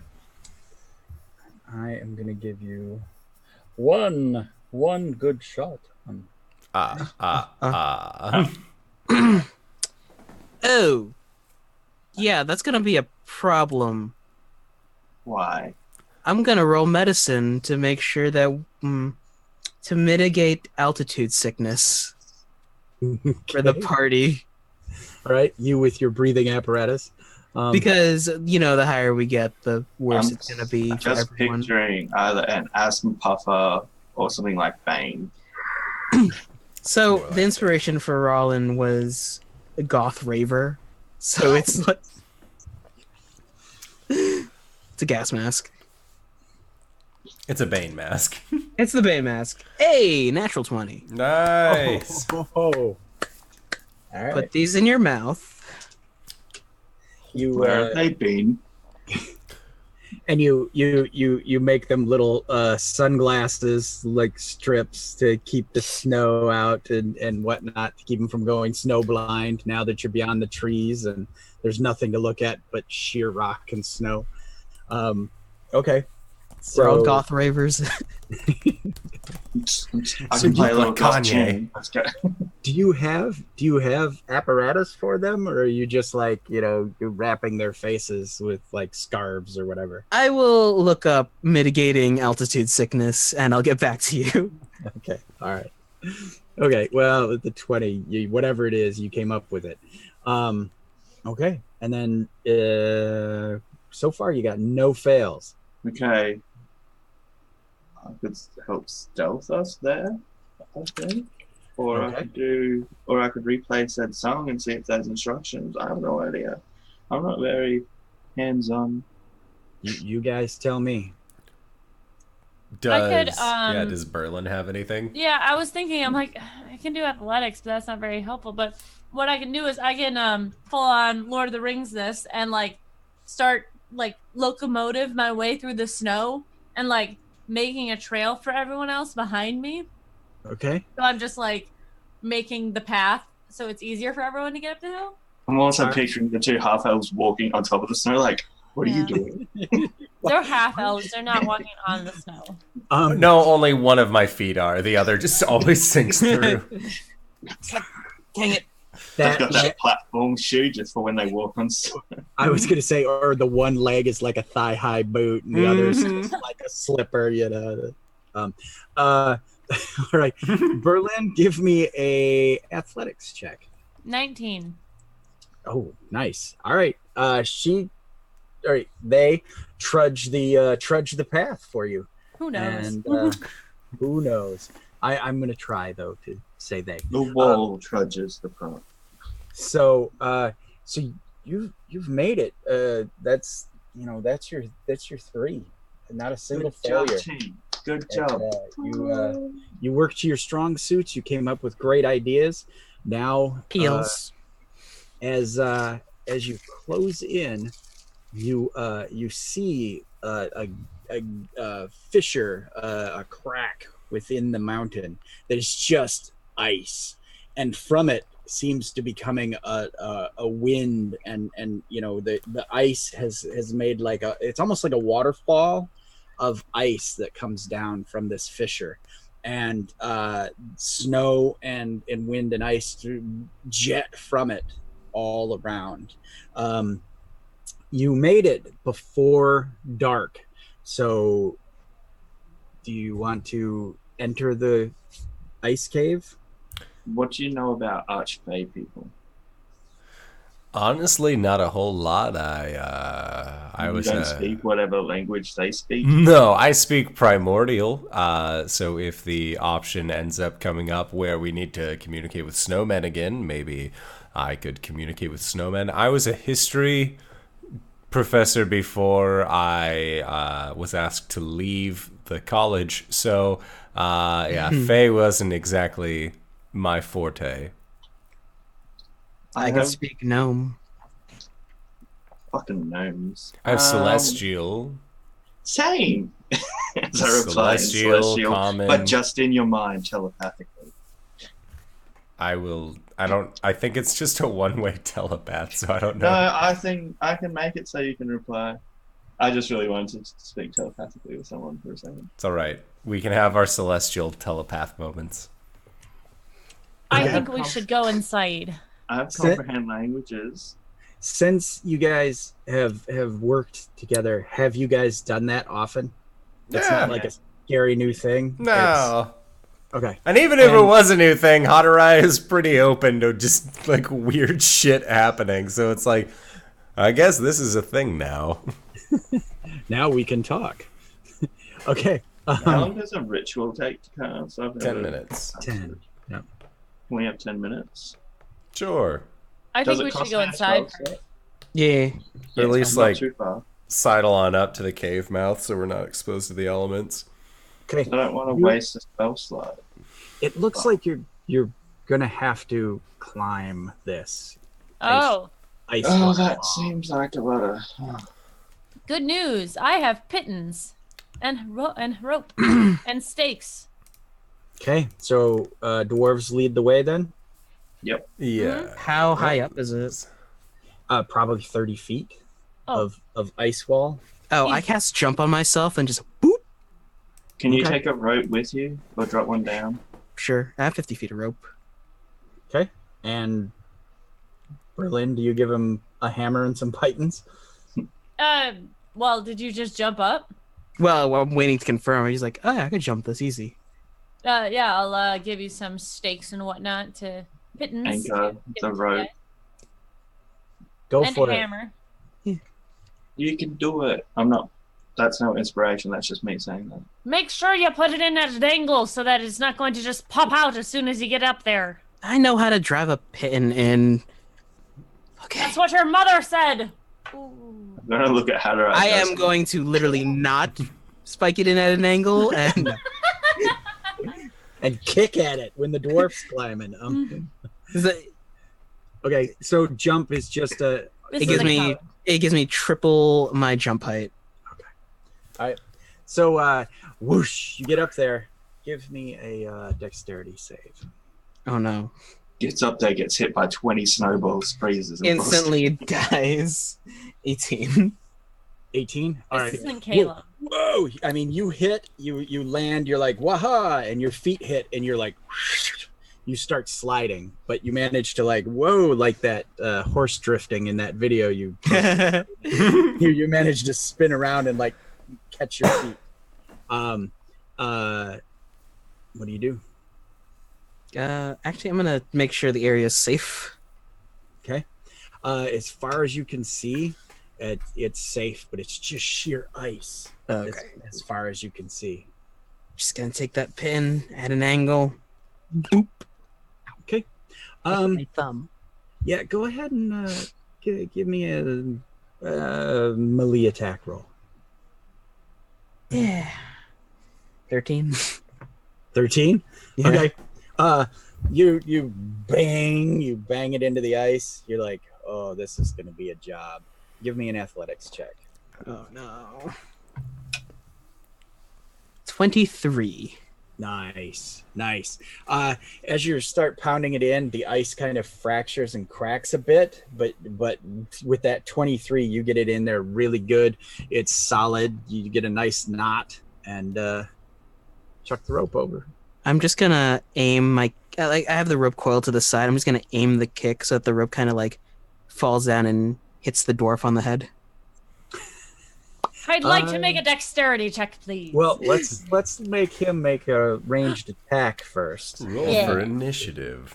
Oh no, you're being attacked by a rope. Oh, 12. Wouldn't be a Tuesday night if we didn't attack our party. Right. Rope coming down, you're like, Different side. Tuesday. How do you coolly miss this rope? I'm going to like do that thing that sailors do where they like grab the rope and like wrap it around their arm, like getting ready to pull it. Thank you. All right. Sorry. Give me some athletic checks to get up there. Yeah. Should I go last? I think maybe I should go last, because then we could tie the rope around me and you all could just pull me up. Makes sense. What? Yep, I'll just Athletics hold or on. acrobatics? Athletics. It's climbing. That's a 9. That is a 14. All right. All right. How far up were you when you fell? Oh, you were only 10 feet. So, sweet. But to a dwarf, that's a lot. Are you proficient in acrobatics? Nope, just athletics. Oh, yeah. Blam! 5 points of bludgeoning damage. I curse in dwarf ish. All right. Gerson dwarf. It's just a lot of it's like your dad when he gets angry. Rubber. Okay. Who's next? Or is the dwarf going again? I rolled the 14. Okay. You've got a rope and a python. I'll give it to you.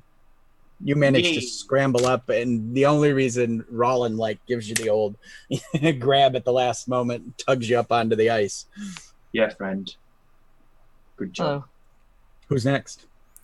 Well, I said I was going to go last and tie myself off to the rope and just have everybody else pull me up. So that's what I'm doing. I'm waiting How heavy for the dwarf. is the dwarf? Can we just pull the dwarf up as well? Nobody pulls a dwarf. All right. Got a 14. You got it. All right. Again, as you get to the top, your boots are slipping on the lip as you're trying to get over, and they grab you and pull you up in. Not the beard. Okay. All right. All right. Now tie it around your waist. All right. And we're gonna let you go again. The only reason I'm making you roll is because it's a sheer wall of ice. So go ahead and roll with advantage. Okay, I was gonna say, would this be a athletics or would this be like a sleight of hand thing? Because I'm trying Athletics. to. Okay, cool. Oh, okay, 13. So basically, you were trying to to keep yourself moving along the ice and not slip and smash into the wall and knock yourself out or whatnot. You got a what? 13? I got a 13. All right. They managed to pull you up. You bump into the wall, but nothing dislodges from your person. If this was Dungeon World, you would have lost a book or something. Not but my book. They managed to drag you over the top, bruised and cold, but surviving. Now I need you all to make a perception check. Oh, that's a 7. Same. 6. Same. What's up here? The wind, it got my beard in my face. It's all four of us doing the SpongeGar meme, like, huh. Yes. So you've been pulling your companions up onto this ice and just trying to keep your feet when you realize that the line of snowmen that came rolling up behind you now is standing there with a snowball. Oh, Sparks. To the arms of the Angels. angels.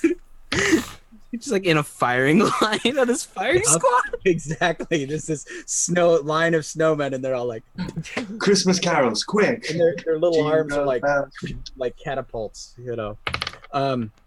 And they got 6s on oh god dang dyslexia. Hadarai. Hadarai. They got 6s and missed you. But Easy they way got to remember. You had a loaf of rye bread. Now you had a loaf. Had a rye. Yeah. Had a roll of loaf. I would Sorry. have to remember that. I'm bread. Torvash does a 19 hit. Oh, yeah, 15 hit earlier. I'm gonna die, team. Two snowballs hit you.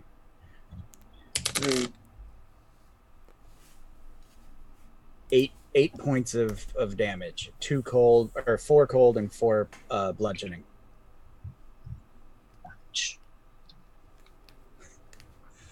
Catching up on chat. Huh. Okay. And let's see. Does a 14 hit you, Brillin? Yes, it does. No, me. Brillin. Oh, Brillin. Yeah. Yes, it does. All right. So 1 point of bludgeoning and 2 points of cold. They're just And like Rollin. damaging the real threats. Rollin, a 18. Yep. All right, and a 7. So the 7 misses. And all right, 4 points of cold and 2 points of bludgeoning. 6.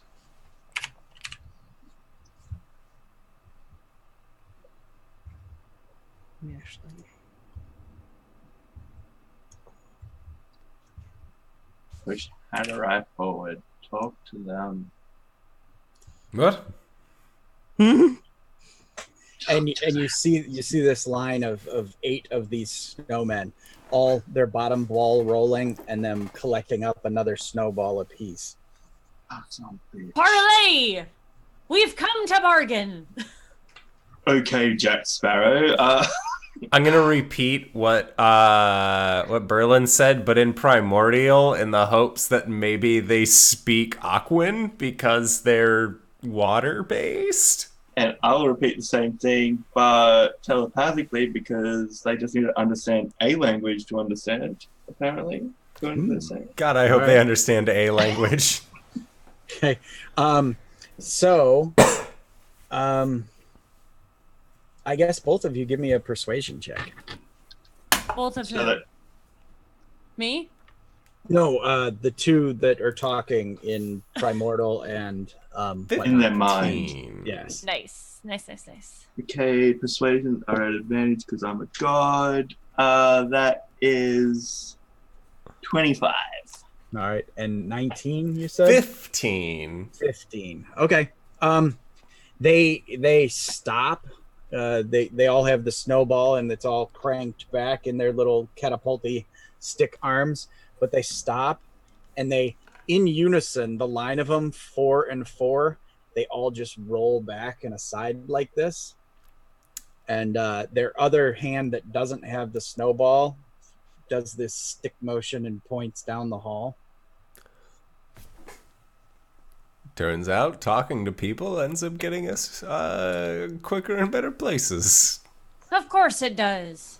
Reckon if everyone knew that rule, life would be a lot better for a lot of other people. I feel the same way, Torvash. People should use their words more than violence. The more you know. Let's go. I love you, Barry. I love you. Oh, and as you say that, a star goes across the night sky, which you can't see because there's just snow and howling blow. But you know, in your hearts, you know, somewhere above us. The more you know, star. Exactly. So, single file, 2x2, some diamond shape. What formation are you walking past these snowmen? I'll 2x2, probably. I'll Okay. trudge in front. I'm not squishy. Put my squishies in the back. Okay. Yeah. And squish. Roland's uncorking a potion. Okay. As you guys walk past, the snowmen are all pointing, all 8 of them, and as you're marching by, they turn on their bottom ball is spinning, but they turn on their middle ball, and they stop pointing and they fall in alongside of you, 4 on each side, and they just roll along with you down the ice cave. It's a little concerning. Yeah, no, I definitely feel like we've maybe made a mistake. I would like to insight check these snowmen. Right. Please do. Like, I was hoping maybe they would just point us in a general direction and then just stay there, but now we're being escorted, and that just feels like a lot. Are we gonna... That's This a is 10 minus 2. telepathically... This is telepathically to -2. Hadarai. Are we going to attack them? And I'll respawn telepathically only if they fuck with us first. And Berlin, these guys are great. They're giving you the escort. This is royal treatment. You should hope that people in dwarven halls treat you this well. So, okay, you're being escorted. If you're not going to do anything, you are in Ice Cave and you are going deeper into the mountain, and it's getting colder, and the wind is blowing past, and I'm gonna say everybody make a dex check. Check or save? Save.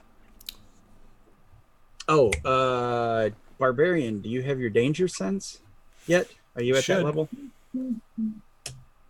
Depends on the type of barbarian too, No, doesn't it? no, I'm not that kind of barbarian.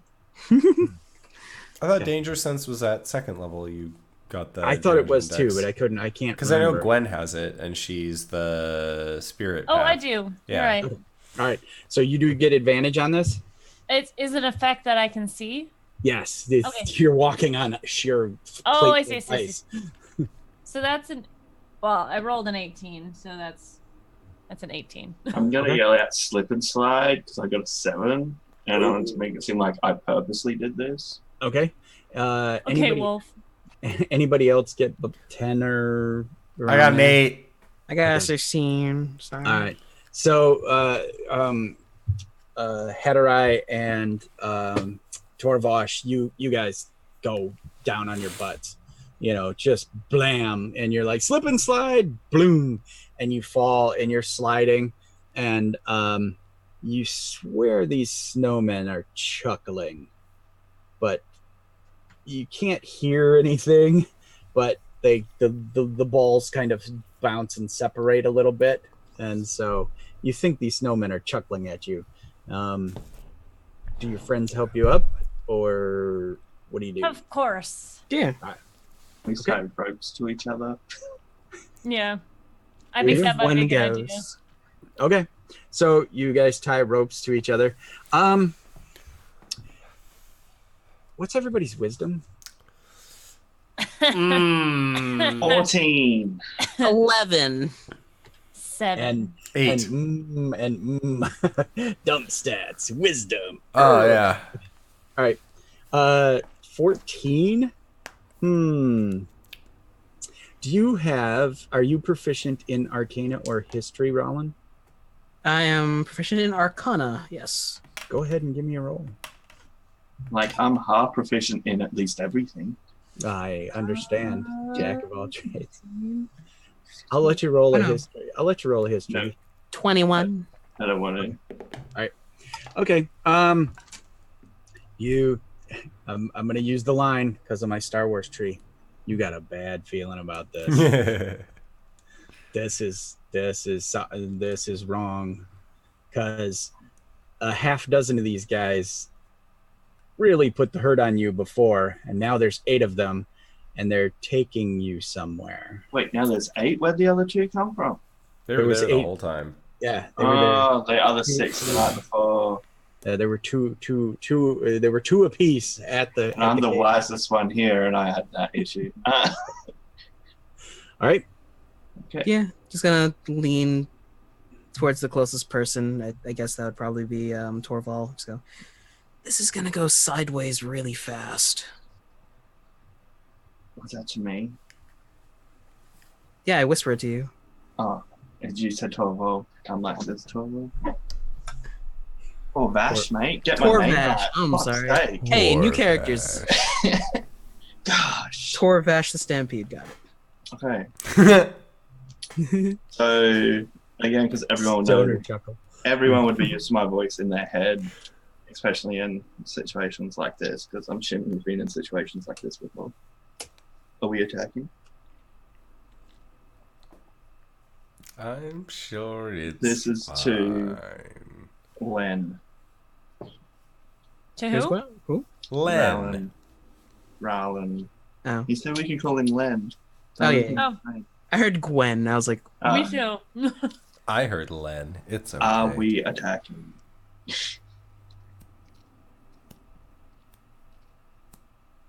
just get ready. Well, I'm just going to tell the dwarf. Or ask the dwarf the same thing, because they'll probably react more violently.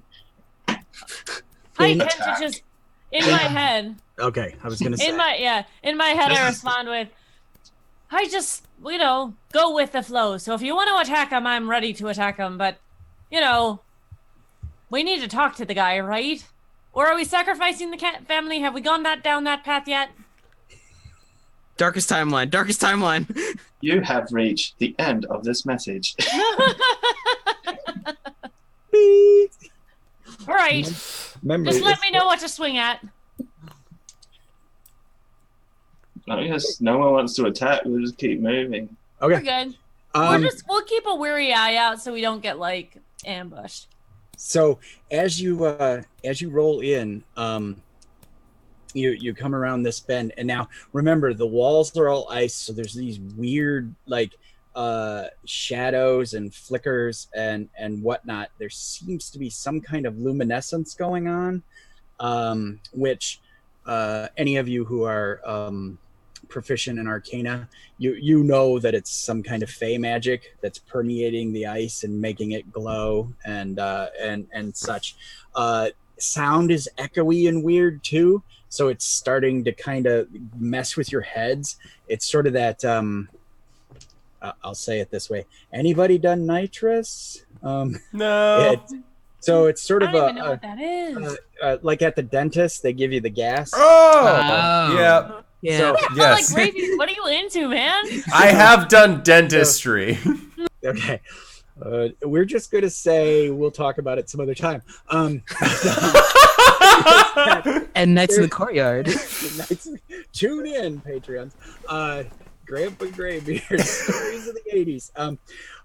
So there's that warble, that sort of warbling noise where all the sounds of everything are just kind of whoa through your heads, and they bring you to a chamber that there are 4 other snowmen in, but one of these snowmen has a helmet on and a shield and a broadsword.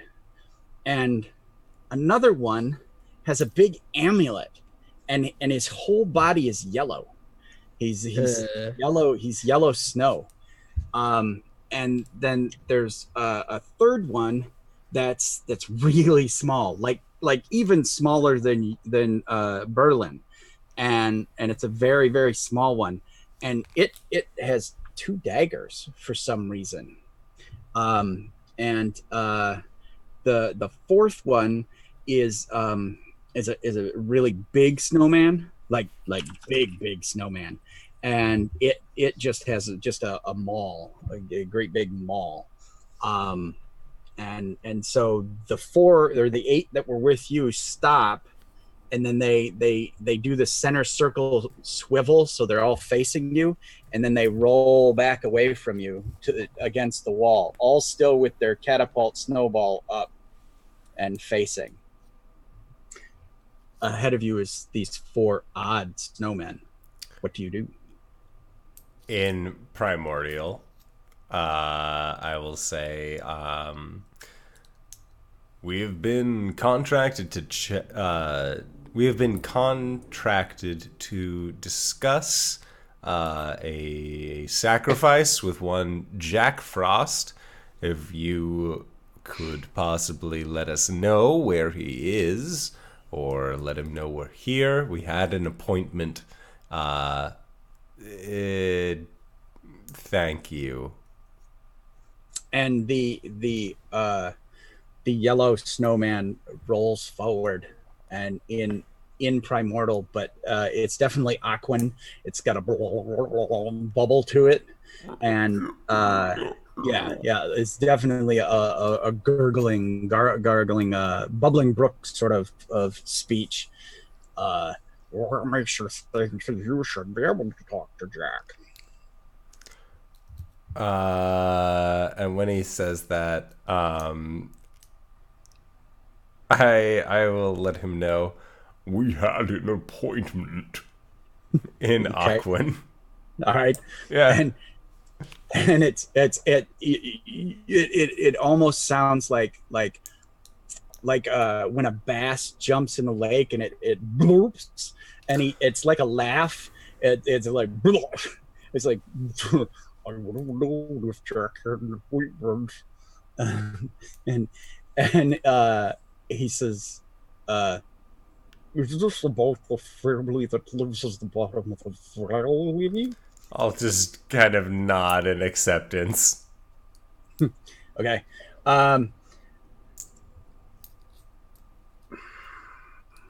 He wouldn't give that away. Okay.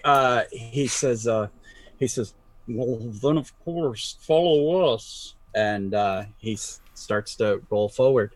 And I'll look at the rest of the party and just hands up. All we He heard said was we're going to blub, talk blub, about we're going to talk about the family that didn't pay their sacrifice. Everything's coming up Millhouse. This is great. Okay. Who's And- Millhouse? I'm just gonna be thinking, what if we're the He's a sacrifice? gnome. It's a mess. So everybody give me insight check. We got a new follower, by the way. Thank you, Oh, the good. Greyhawk channel. All right. Oh, I love Greyhawk. Thank you. oh, Just recently was talking about Zagig, one of the lesser known, but my favorite god from Greyhawk. So this is for you, buddy. Yeah! Thank you, Greyhawk channel. Hey, Greyhawk channel. All right. Merry I'm just Christmas. thinking, what if every year that tavern sends a group of adventurers up and they're the sacrifice?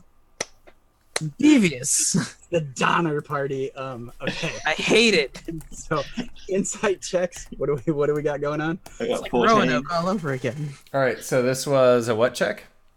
Insight. Okay. Hotarai got a 14. Oh, same Z's. I rolled a 5, but I have -2. So I got a 3. These snowmen are great. Let me show you up. Natural 1. Oh my god. These guys are fine. Yeah. It's all good, buddy. So once again, the surprise round of the snowmen who slid in behind you silently on the Back. ice, all chuck snowballs at your back. bitches. They're like little kids. They escorted us here. I What know. a bunch of chumps. The DM said something is sus, and we still go. Let's just go with it. They saw how you shredded their friends. So now Good. that they've got backup, now they're gonna hit you in the back. Like I I hope said, like a they bunch of little know. kids. All I right, hope they all Head fear. 15 hit. Yes, 15 will hit. I'm assuming we don't see this coming. No, No, this it hit is our a backs. surprise. So 2 cold to bludgeoning, 4 points a day. Okay. None of you have resistance currently, right? Or Nope. I need a psychic. Okay. Someone messes with my brain. All right. Okay. Let's go around my circle. Berlin. Ooh, a 6 and a 10. Okay. On to Torvash. 15. Yep. All right. I'm just like a magnet to these snowballs. 5 points of damage total. Ugh. There's rocks in them. You got this, Torvash. You're And- cheating. Rollin 14 Nope. and 17. Yep. Oh, 6 points total. Big damage. Hey, I'm back to 11 again. Snowball to the back of the head, and then it freezes your hair like in a sheet of ice. Some bitch. Okay, let's get some initiatives. All right. Angry. But we're being escorted by Yellow Dude. That is a 22. Okay. Big O 17. You got a 15, LB? That's great. I got a 15. I think that's a. I don't see the 1 in front of that 5. And so 5 Five, Brillin. five, yeah. The one is there because LB is number 1. You can stop.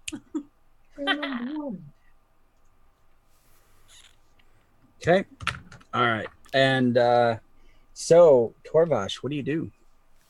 Suddenly you get pelted in the back, and in Primordial, you had a I don't right. speak primordial. You know, I but Heterai do. does. You hear these snowmen laughing. Oh my goodness. That's fine.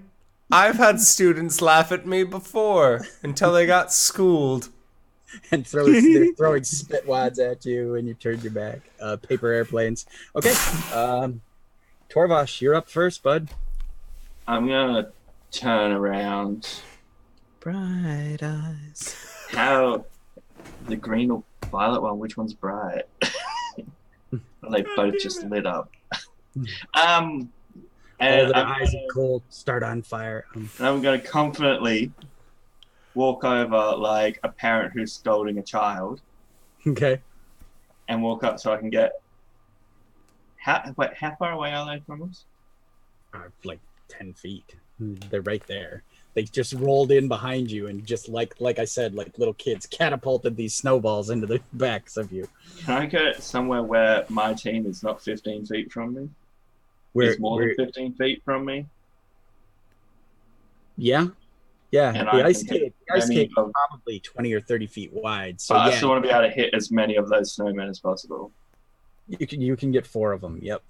Okay, and then at level 2, because these motherfuckers have hit me so many times, Okay. I've been hit by every snowball they have thrown. It's not fun. All right. Can I get a Constitution save? Yep. From the people I'm hitting. From all 4.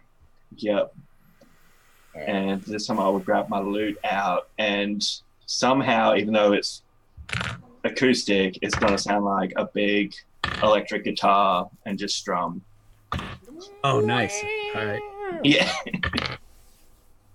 It's all about that, like, what is it? The Rock Band or Guitar Hero, when you would just tilt your guitar up to initiate power. star power. Yeah, it's that. You just And kick the your loot echoing up. from the cave itself just makes it that much more stronger. Alright. But as I do this, I've got like green and purple like fake flames circling me because it's the stronger version of the spells. Little known fact: Howling Mountains caves have perfect acoustics. Things can be heard forever. So, as a side note, that's when you were pounding that spike in. Yeah, it went for ever. Miles. So, how many people make a save? Only 2, so 50%. Oh, okay. So 2 of them take 22 damage, thunder, and the other 2 take 11. The 2 which took the 22 get flung back 10 feet. Okay. And is it a bonus action to drink a health potion? It is not. Shit. Bonus action. Let's. If you have healing word, you could cast that on yourself as a bonus action. Oh, I do. Fuck yeah.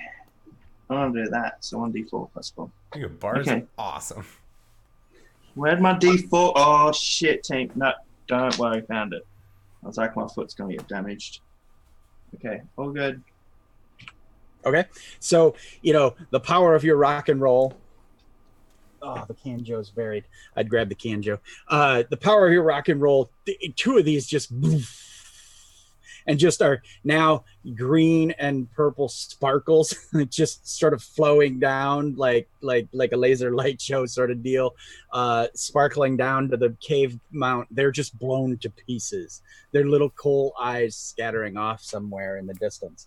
And the other 2 are, they're barely holding it together, like their heads over here and their side, their middle section is like this, and they kind of come rolling back up into position, but there's not much to them.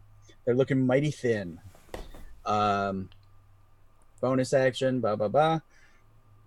Rollin, you're next. Bonus action, Blade Sing. And I already pre-rolled them, but I'm going to Scorching Ray the 2 that are left, correct? Mm-hmm. And there's 4 more. Yeah, the yellow one with the amulet. So no, hold on. There were 8 minor snowmen and 4 major snowmen. So the 4 major snowmen were in front of you, and they haven't acted yet. Okay. So I'm sure we're just surrounded right now. fine. Yeah, you have 4 in front and Okay. right now 6 in back. Thin the herd, got it. Cool. So first roll, 16. Hit. 5 fire damage. Okay. On the one of the wounded ones? On a wounded one, yeah. Okay. To finish it off. Sizzled. Second one is 14 for 8 on the second wounded one. They are puddles. They are sizzly, scorched puddles. And then finally, just a nat 20 for 15 fire damage. Okay. A nat 20 for 15. That blows again. That's the Scorching Ray, right? Yeah. So it literally, unless you've got a description, he's done. It comes through his middle. His face melts away. His center Raiders of cracks. the Raw Stark style. Yep. Look away! His center part glows outward and then just sort of melts apart, and then his base cracks in 2 and then just turns into like a ice sculpture. So yep, there's another one down. Okay, that was Rollin. Now the heroes go, and you see their heads and centers. No. I was saying, They've already not us. been. Oh, Not all us. right. Already been. I was going to say that's not the numbers I have. Their centers and heads turn together, and the head turns a second before the middle turns, and they are going to. So the axe one is going to roll up on Rollin. Okay. The one with the maul, rolls up on you. Ooh, this big maul comes rolling at you for a 16 to hit. No. Okay. Because you're doing your swinging dance, how do you deflect this? Oh, it's just like what's it? As the mall's coming down, half to half sidestep, and then just let it go down all the way. Oh, nice. It hits the floor, and there's some crackage going on. Okay. Yeah, that's the mall. The one with the shield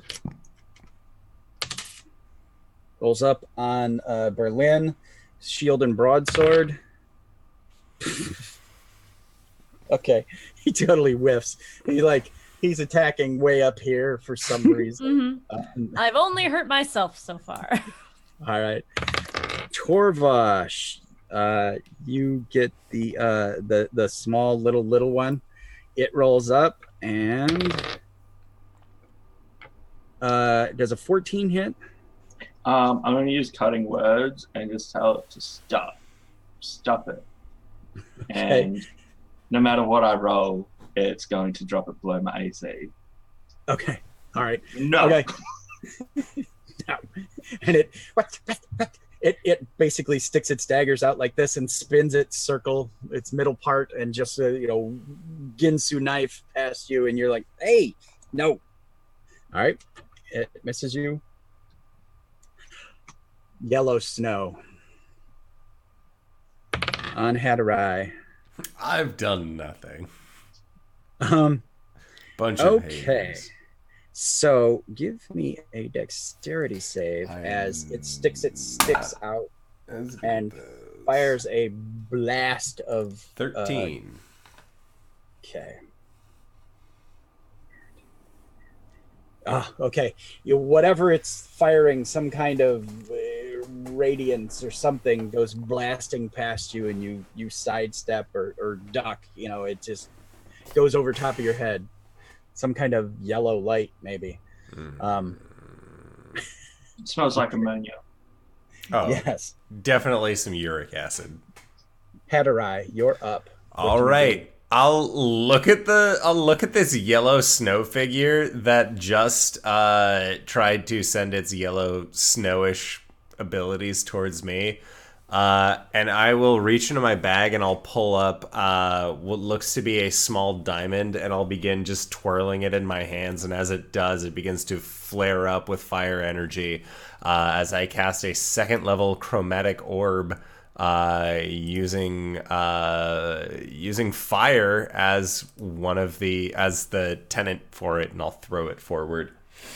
Okay. In a hope.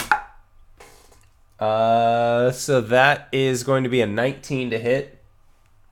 Okay. It hits. All right. So that is going to be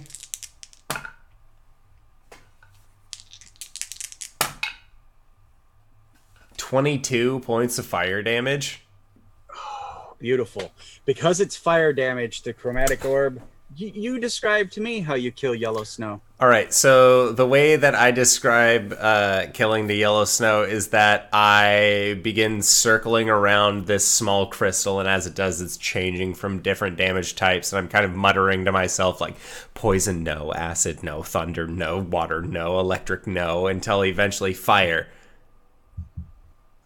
Fire's the one that I want. And so then once it hits that point, I stop twirling counterclockwise and begin circling clockwise as eventually the fire just gets larger and larger and larger until it's the size that the highest of sizes I am able to cast, as this was the 2nd level. And then with a kind of backhand motion outward, I will grab that fireball and just throw it until it hits the center of mass with that snowman as they begin to melt down. Sweet. All right. He is a puddle. That fire damage. They are vulnerable to fire. Just at this point. So any fire damage, I will be doubling. And I'll just kind of shake my hand out as the fire just kind of dissipates from my fingertips onto the ground. Bonus action movement. Just hot, anything like that? Hot. No, I don't have. Yeah, I don't have a bonus action. Or anything else like that I can do. All right. the normal snowmen. Oh no, yes, the normal snowmen. Okay, there's only 3 of them left, so they just saw you melt yellow snow, so one's gonna fire at you and miss. And who else? Torvash blasted him big, right? It wasn't my best show, but 15. Does 15 hit? yeah. For 5 points of damage. And last but not least, on Roland. 18. Nice. Snowball just past you. So that was that was really good. How did you duck that last snowball? Oh, it's probably like just a flourish of ending one part of the dance to start up another. So he like crosses the staff in front of him to smack it out of the air, just flips the staff around his wrist again, and starts it back up. Sweet. All right. So in other words, was not planned. Brillin. Yay! I would like to dwarf and rage. All right. And I'm gonna go out up to one of the guys with the shield. Did he get He's melted? in front of you. Okay, Yeah, I'm gonna go up to him and I'm gonna try and smack him in the face All right. with my battle axe. I really want to roll my other dice, but I'm gonna roll this one because it's what I stuck to. Oh, I'm so sorry I said that to you. I rolled a natural 20. Hey! All right. All What right. up? Okay. I'm shouldn't have said. It's too late. My The damage words is here. I'm done. so sorry. So It's that's besieged. 8 damaged. 8. All right. On the big guy. All right.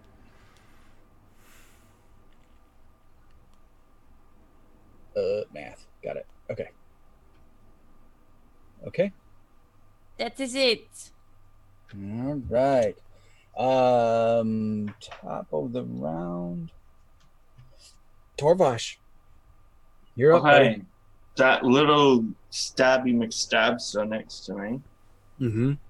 I'm going to cast a Dissonant Whispers at level 1, where I whisper a discordant melody that racks it with terrible pain if it fails its wisdom save of 14. All right. It fails its wisdom save. Okay, so it would take, oh my gosh, this is all terrible. Okay. 8 points of psychic damage and must immediately use its reaction, if available, to move as far as its speed allows away from me. Does that mean I get attack of opportunity with my rapier to smack him in the bum? Unfortunately, you do not. Any effect that makes them leave combat does not give you an attack. Okay. Still, it goes away. And it like whips away like 50 feet in a flash, its little bottom snowball, and it just wings away from you. Hadarai, when your chromatic orb hit the center and started to melt it all, as it got to the head, the snow fell away, the coal fell off, and a human head fell to the floor, and it's all like blue and crystal, not crystal, but all blue frozen, and it might have cracked a bit, but there's a human head laying there. Oh telling you. no, there's not. I compartmentalized. It is just a chunk of ice. There's no people. Nope. Don't see. No. I don't see it. I'm refusing to see it. The rest of you saw this. And I'm going to healing word myself again because I got smacked hard. Perfect. That spell. Some people say that spell has broken Dungeons and Dragons, but Okay. After Torvash, we have Rollin. You are up, buddy, swirling and ripping the staff around. Oh boy. Oh boy. Oh boy. Here I go killing again. What do I've got in my? Are you okay? Yeah, I'm fine. Yeah. Yeah, I'm going to dance on up in front of someone, and I'm going to boom and blade him in the face. All right. So with my with my staff, I'm just gonna poke him. 14, 16, 18? Hit. And Is it just me, or is other people picturing this dance as crumping? He's crumping so hard right now. 1d6. It's just you. Yes, just you. With these stuff. That's 3 points of bludgeoning damage, and yeah. All right. Can I back up from him then? Yep. Yeah. It's gonna be dancing in and out, but he gets an attack off on me if he wishes. Okay. All right. At some level, you don't take those, do you? Or am I thinking I might be thinking swashbuckler. You're thinking swashbuckler. Eventually, I might be able to do it. I have to look into it. 16 hit. Nope. Oh yeah. I'm your dex tank. Yeah. All right. You dance away, and it misses with its maul. It's the Bayonetta staff plant, and then like pole dance away. All right. And Yeah, enemy heroes. Okay. He rolls that back up on you with his maul. he's gonna take 1d8 thunder damage. Okay. 7. All right. Ow. Okay.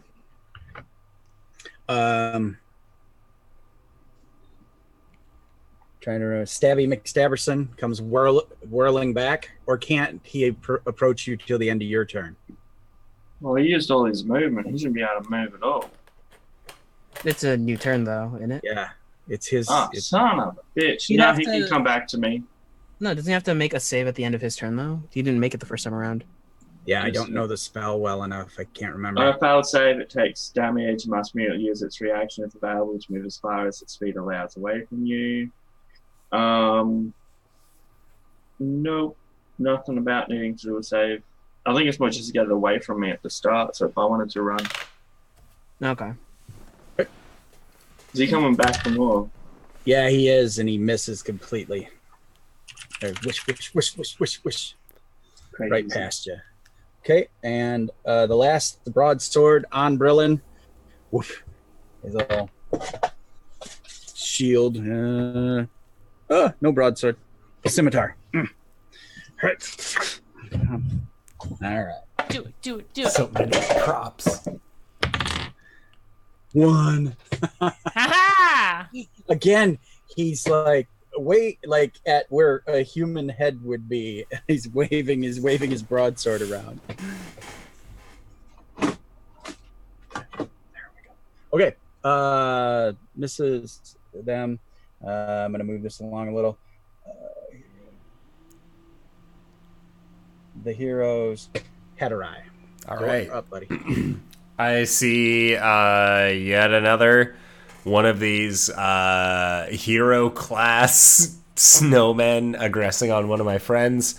And I'm going to do the same thing of second level chromatic orb. Maul, stabby stab, or broadsword and shield. I'll take the guy with the maul. Okay. Yeah, Alright. I'll try and blast him. Does a 12 hit? Oh, it does not. All right, so my orb goes wild, and I'm just kind of sitting there, just, and that's it. That's all I really got. To move things along, it hits one of the other snowmen. Please throw damage. Okay. As they were winding up catapult arms to chuck snowballs at you again. That is 13 points of fire damage. Of fire damage melts away. He just puddle of goo, of snow. Hadarai just kind of folds his arms and just, and that's it. Like, it's not what he wanted, but it's what he got. All right. Hadarai at 15. The remaining 2 snowmen back there saw their buddy melt up, and they do the heads turn towards each other and then catapult back at you, Hadarai.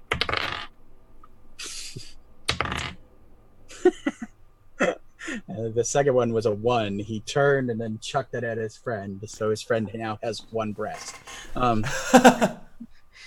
So, that was the snowman. Brillin, you are up fighting. I am?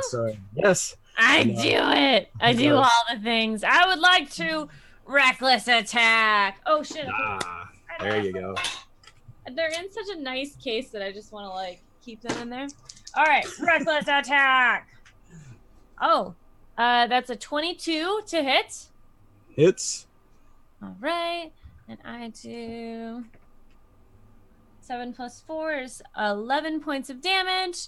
And then for my second attack, I'm going to do a frenzied attack. Okay, well, you down the broad shield and broadsword guy. Do you go after the guy with the maul? Of course I do. Okay, all right. Bigger All right. is better. So I went into a Wait, no. Is a frenzy rate a frenzied attack is a bonus action. Frenzied, I don't have to use a bonus action to go into a frenzied rage, right? Right. You're already raging. Right. You All right. just get exhausted after this rage. Yeah. Okay, so I'm gonna attack again. That's an 8. Okay, miss. You're doing your best. I'm doing my best. I'm just honestly, as a barbarian in this situation, I'm like, they got this. I'm just here for showmanship to take some damage. They got it. I'm a body in this situation. The casters are doing all the work here. Yeah. The vulnerability to fire is just too amazing. Okay, and that's why I figured you guys could handle so many enemies, because the fire is just you're doing twice as much damage. Yeah. 20, 30 points of damage in a round. Okay, Brillin, top of the round. Torvash, what do you do, buddy? I'm going to vicious mockery this little stabby dude, but so he understands me. I'm going to do it telepathically in his head, so he understands what I'm saying. And it's going to be, you are clearly the worst one out of the heroes because you're the smallest, so they didn't want to use as many resources on you. So wisdom save 14 or higher. 18. Son of a bitch, it takes nothing. I just abused him for no reason. Wish, swirls with daggers. Go ahead. By the way, Brillin, when that guy went down, skull. Yeah, there was it's a human head with nice short cropped hair. I mean, it's all frozen, obviously. Short cropped hair, big twisted up mustache. And you see that, again, you notice as the head falls that it's just this something hacked his head off in like 4.5 chops. And the head just falls into the mush. Like I said, big handlebar-y mustache, short cropped hair. So little note. Bonus action, bardic inspiration, Hadarai. And he's just going to be like, you better kill these guys as... Yeah. Don't miss. I believe in you. You got this. Believe in yourself, buddy. Simba. Believe. Oh, yeah. So, Ron's mid cartwheel, using his staff as an anchor point, and it just starts slowly sinking into the shadows. And he pulls it back up into Shadow Blade. Oh, sweet. Very sweet. And he's gonna step in and give the big old mall boy a slashy slash in the middle. Okay. That is a 17 to hit. That hits. 2d8. Ooh, that is some beefy numbers. 6 and 8 is 14. 14. Thank you. 14 psychic damage. Down he goes. Okay. Wait a minute. Which one was that you attacked? The Mall Man. Okay. Yep. You sink it in. You tell me how he dies. Oh, like it's like those old samurai movies where like it's that flash of like steel that cuts across the screen, and then like Rollins like in a pose, and then you see the fucking snowman just split in half. All right. And with a flourish. As the halves go, this one kind of comes out and dumps, and the head hits the ground and cracks apart, and it's a huge bearded skull that's there, again frozen, bluish frozen, big mustache and beard, wild hair, and lands in the slush of the snowman. Okay.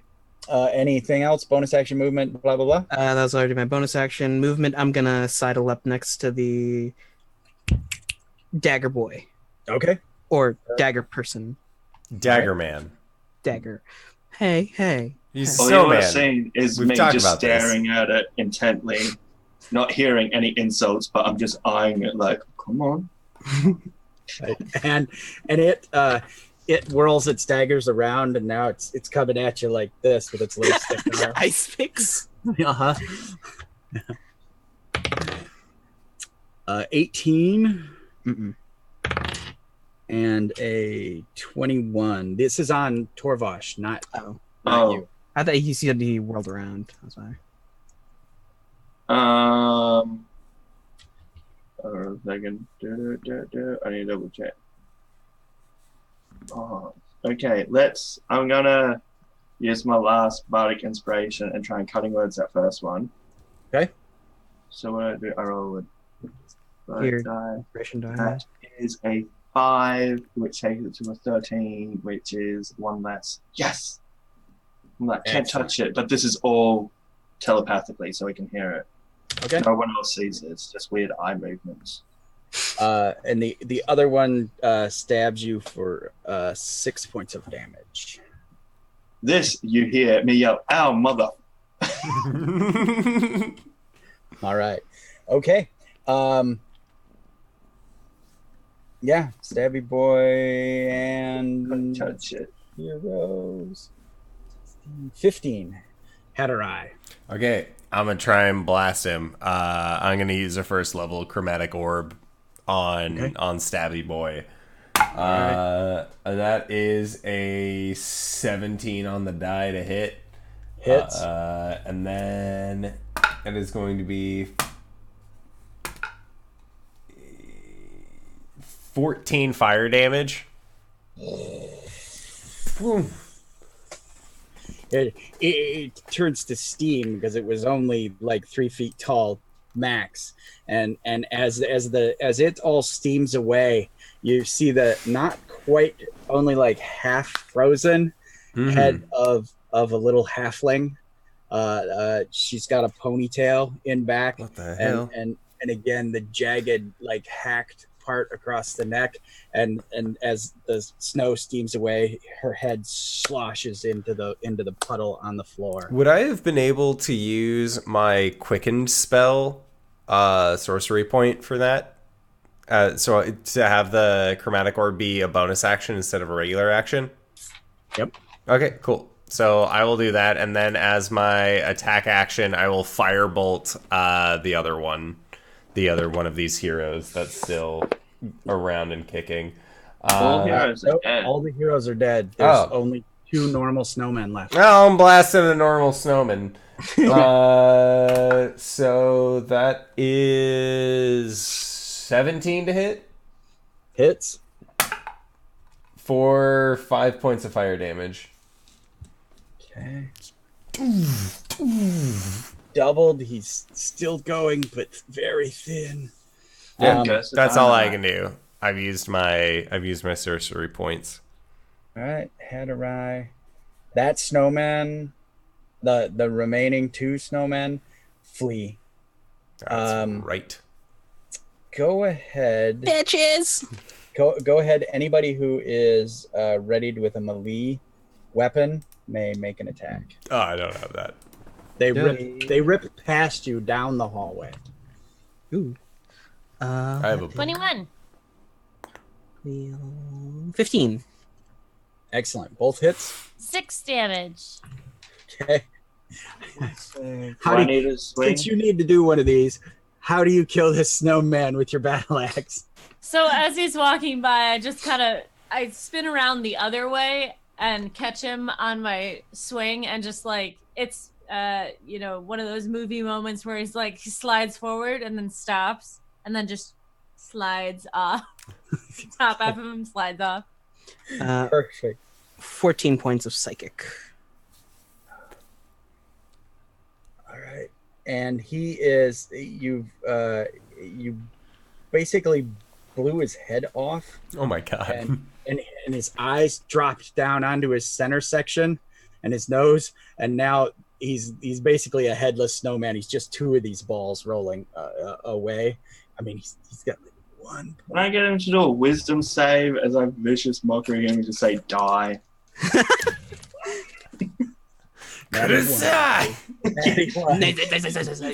And so the middle ball goes boom, explodes. You see the coal skitter off to the corners of the thing, and the middle ball just sort of rolls until it becomes a slush pile. At that point, you hear, and out of shimmering nothing, a shape starts to crystallize before you, and it's this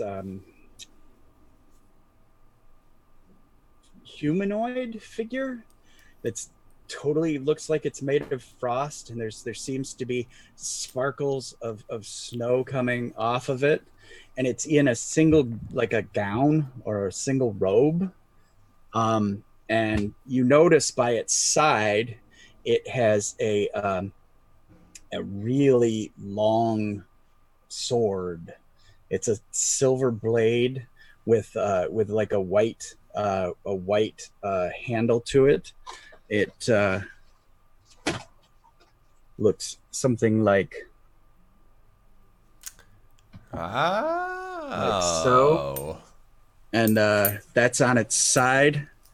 And like I said, it golf claps, and then in a crisp musical voice, it says, "Well, now you have beaten my heroes and killed my minions. Bravo."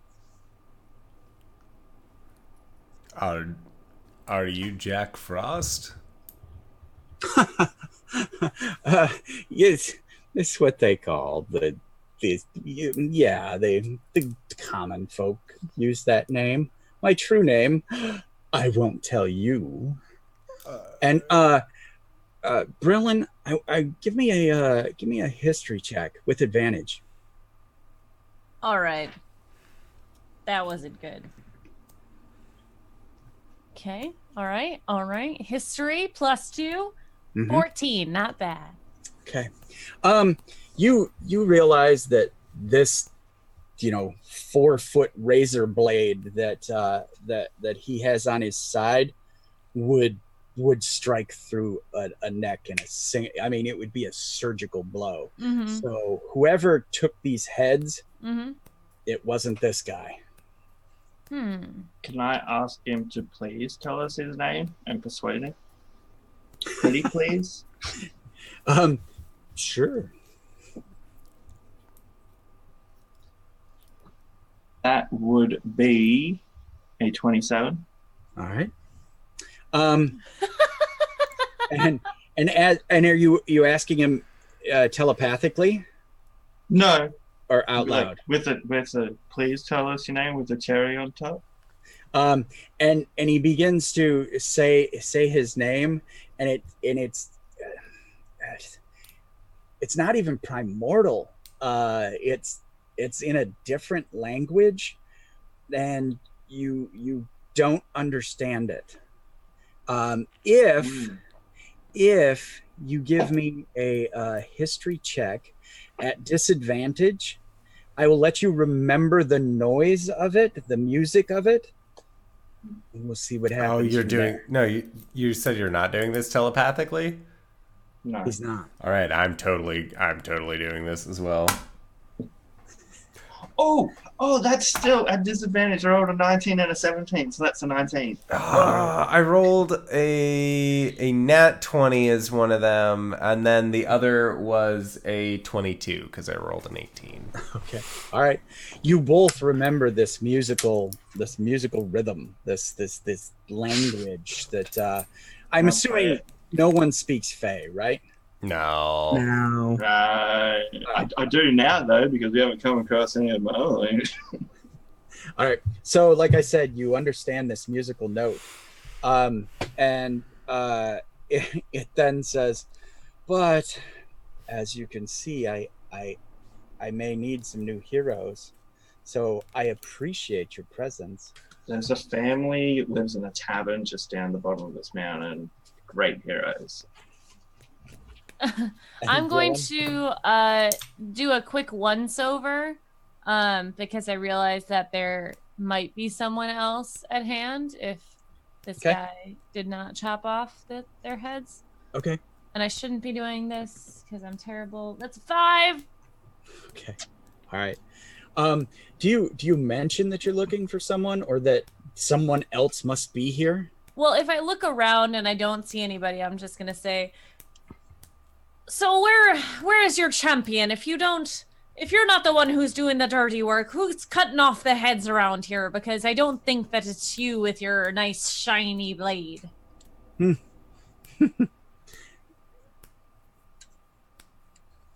it freezes. It looks like it becomes a solid frozen mass for just a moment, and it says, well, I do have a slave or two floating around here. May I show you my abode? I mean, on no, one condition. That you cause all of winter to be as good as it usually is for the people of the town.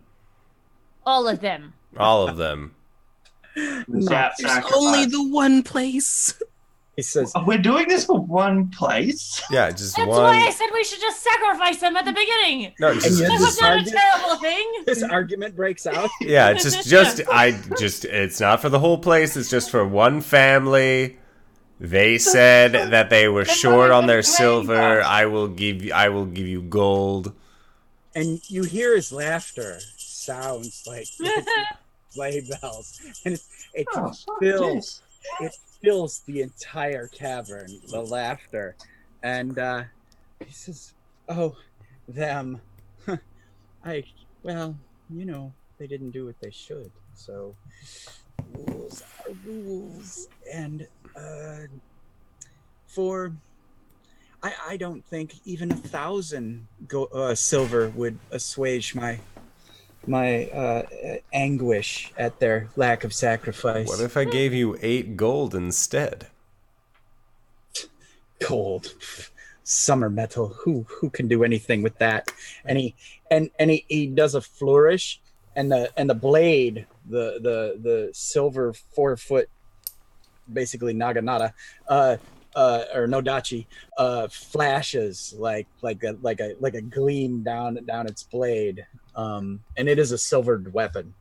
How much? Thank you, Straticus, for the follow. Oh, yeah. Thank you. Do the thing. So, Spraticus? Scraticus. This is for you, buddy. When someone gives us a new follow and I'm on the show, we take this mallet and hit that guy in the face. Hit him. Yeah. That got me into my first D&D game. Happy holiday. Happy holidays. All right. So basically, he has just said for 1,000 silver, he will forgive the family. For 1,000 silver? Mm-hmm. What about a performance I got 80. of a I lifetime? got I have 80. I mean, like, unless I'm running around. You guys with each 80. also got 300 gold apiece at the start of this adventure, if you don't remember. yeah. So basically, it's 100 gold. Yeah. I got 8.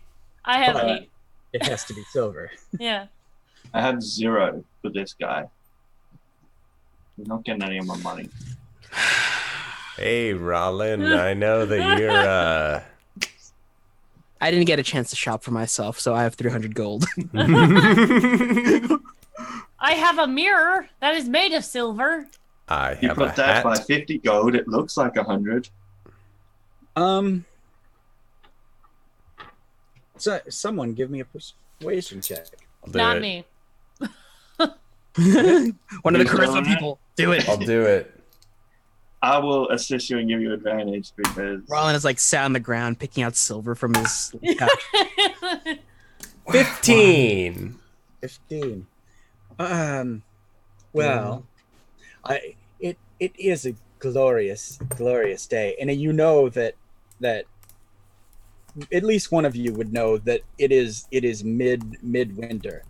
It is the midwinter solstice, so this is the longest, darkest day of the year, and he says, and I am in a generous mood. Tell you what, if you promise to bring me another 1,000 silver next year, all will be forgiven. I'll take this paltry sum you have now. Yeah, totally. okay. All right.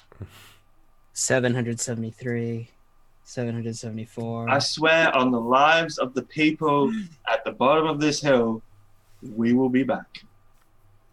Yes. Oh no, you're making a deal with me. Yeah, I'm swearing on their He lives. smiles, Yes. and his smile curls around his face, like very weirdly. Dude, you should get that looked at, to be honest. I I'm don't have any sure plans. it's going to be fine. Yeah. We'll just 1,000 wiggle it. silver. You have 1,000 silver. I have 300 gold. I'm sure I have 1,000 silver. All right. We'll let it slide. Okay. Take away all your silver, and he says, "Oh, excellent, and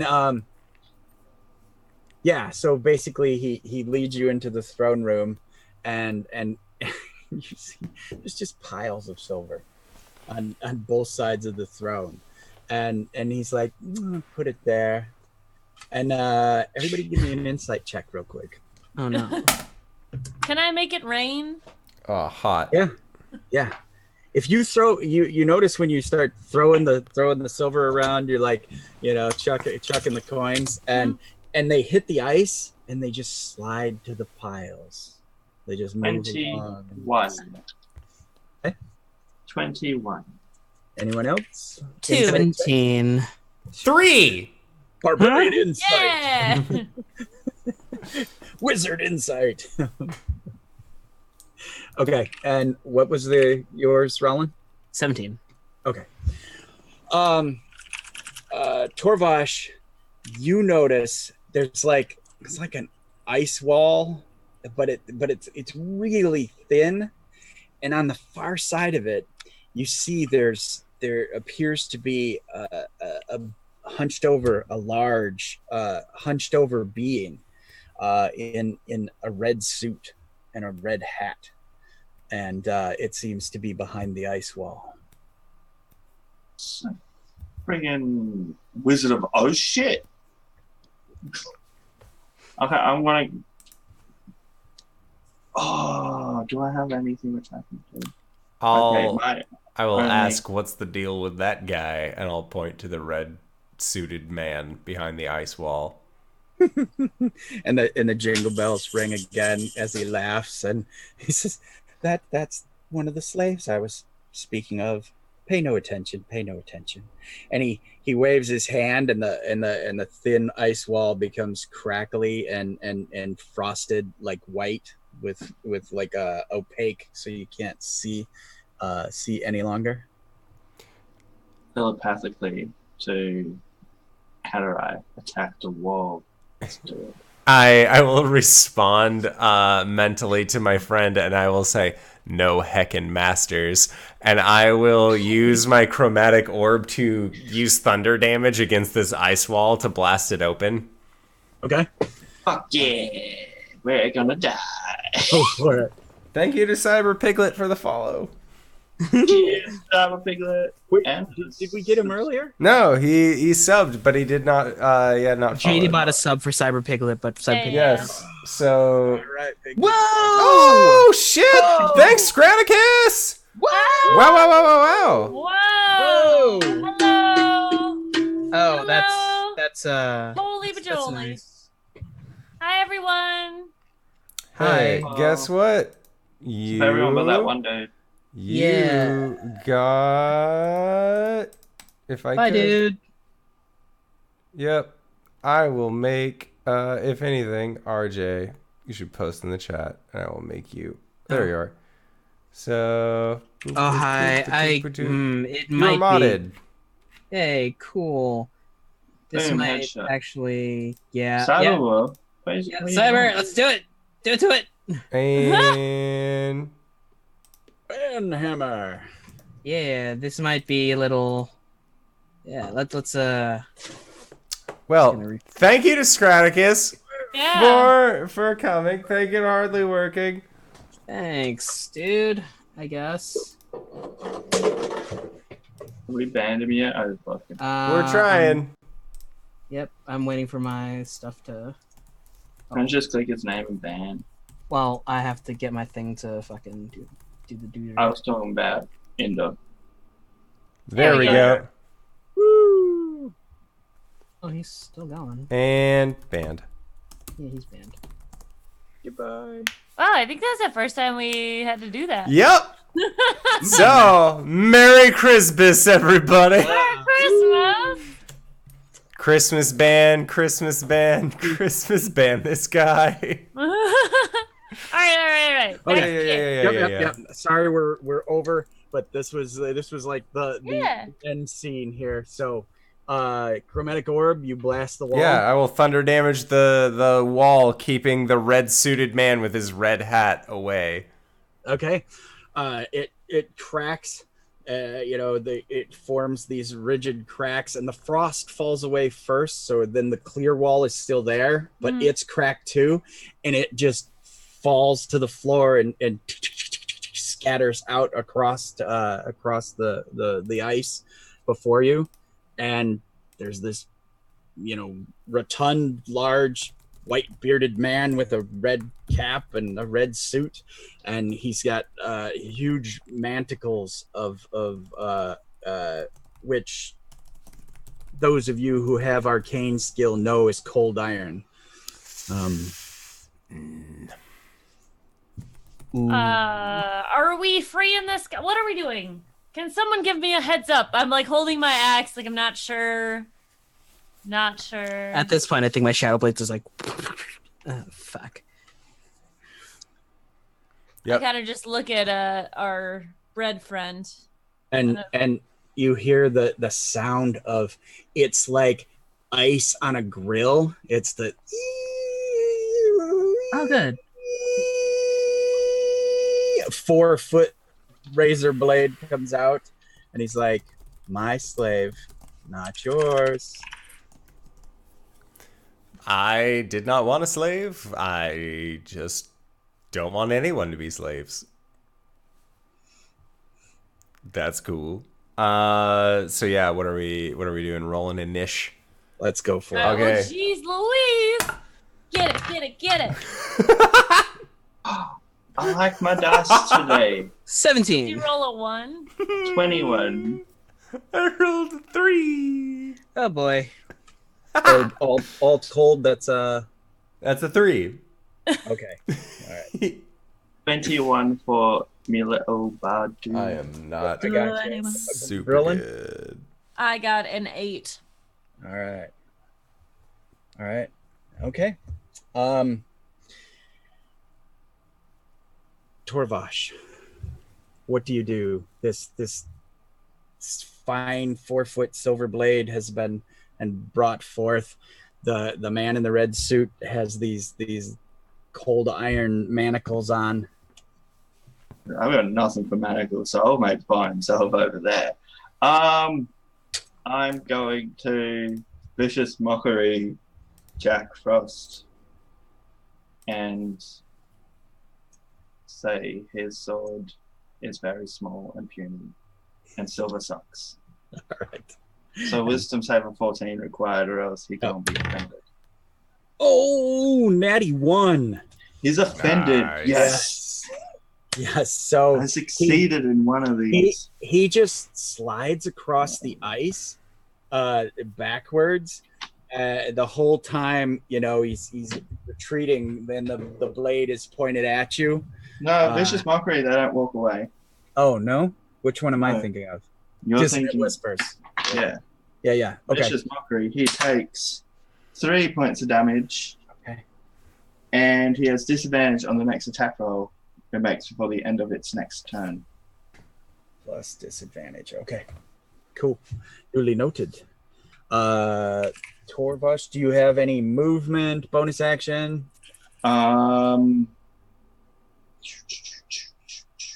I will walk closer towards the red dude.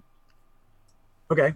And That's about it. as you do, his sunken eyes, and he looks pleadingly at you, like, "Save me." He doesn't say I anything, can't do anything. but he's pleading at you.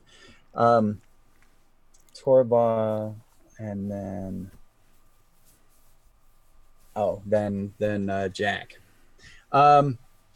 Jack, he takes the Nodachi, and he just sweeps it in a flash, and cold slices out across. Everybody make a dexterity saving throw. I mean, I'm Oof. sure we don't Yikes! have to. Spikes. Oh, not And bad. it just literally like a sheet of frost permeates the room. I got a 7, 19. but I moved away. Okay, you're looking for a 15 or better. Oh, no. Nope. Okay, No. I did it! Yay, Hada! you're like, TPK? "Whoa, TPK? you'll become the new Hey guys, hero." I really wanted to play Rollin and Hadorai and suddenly dead. It's okay, Um, Hadarai lives. 16 points of damage to those of you who did not make that save. Does my cutting words reaction to mitigate damage roll work on this? I have no idea. Hey guys. Makes an So, attack roll, ability check, or damage roll. Wait for it Damage to roll. update. Yep. yeah. This would, cutting words would not save you in this case. What about the damage roll? Want to start with the damage roll? No. The damage roll is only for attack action kind of things, not necessarily a wide Okay. saving throw. Thank you, Whoa. good sir. Your buddy's down. Your boy is down as well. I kind of pretty much needed to max the die roll to survive. Okay. So that was his. Next up, Rollins down. So, death save? Yes. Oops. You can keep going. Okay. Um, Just wait for that to update on the chat channel. Brilliant. Oh, it's my turn already. This doesn't usually happen because it's like I'm at the end. Like, oh shit. I kind of just look at Bread Boy and I'm like, Mm-hmm. And he puts his hands out like, oh, not him. I'm looking Oh. at Had a rye bread. Had a Rye Bread. okay. Had Yeah. a Rye. And I'm just like, do you want to keep fighting this guy? I feel like maybe we're out. Are we doing this? I'll just look back at you and just say, no heckin' masters. Oh, nice. Can you get him out of the chains while I go die? I'm gonna go run forward. If this is the hill that I'm gonna die on, I'm gonna do it with vigor. Like a dwarf, man. So I would like to rage. Raise your horns of ale. I wasn't raging again. Let's hear those sleigh bells ringling. And then I'm gonna reckless attack. All right. Why the fuck not? Yep. That's a 19 Hits. for fucking 6 points of damage. Okay. And he dies. What if we get around to a second round of combat? I'd do a lot better on the second round of combat. Okay. Oh. Oh. All right, your And axe. that's it. That's what I do. Your axe sweeps through him, and like snowflakes come out like a blood spatter, as you swipe through him. Haderai. All right. So I'm gonna go over to the red-robed man, and I am going to use chromatic orb thunder damage on his manacles, because that's all I can really do at this point, and hope for the best. So, go ahead and give me an attack roll, and we'll see. So 14 on the die plus 6, so dirty 20. Awesome. You focus your energy enough, and it like, and they come apart in rings, and the rings, all we see slow-mo, the rings hit the floor, and then the cuffs fall off, and they drop to the floor too, and they clang, and the man starts to rise up, and he like cracks his knuckles like this, and his forearms are just massive, and it moves on to. Oh no, you were the end of the round. Yeah, I'll look over at Jack and just say, "You done fucked up, son." Okay, I guess since he's been freed. Yeah, he cracks his knuckles, and he says, "Well, Winter Spirit,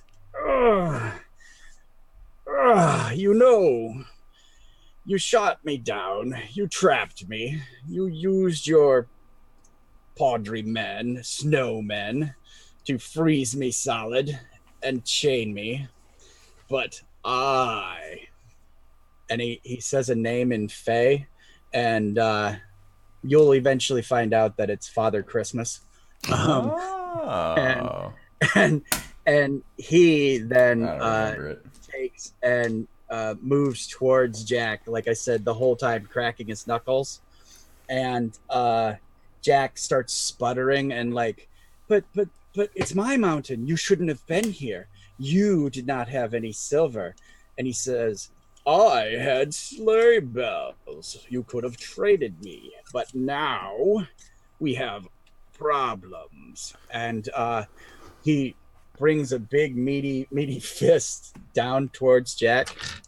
Now we got bad blood. Hey.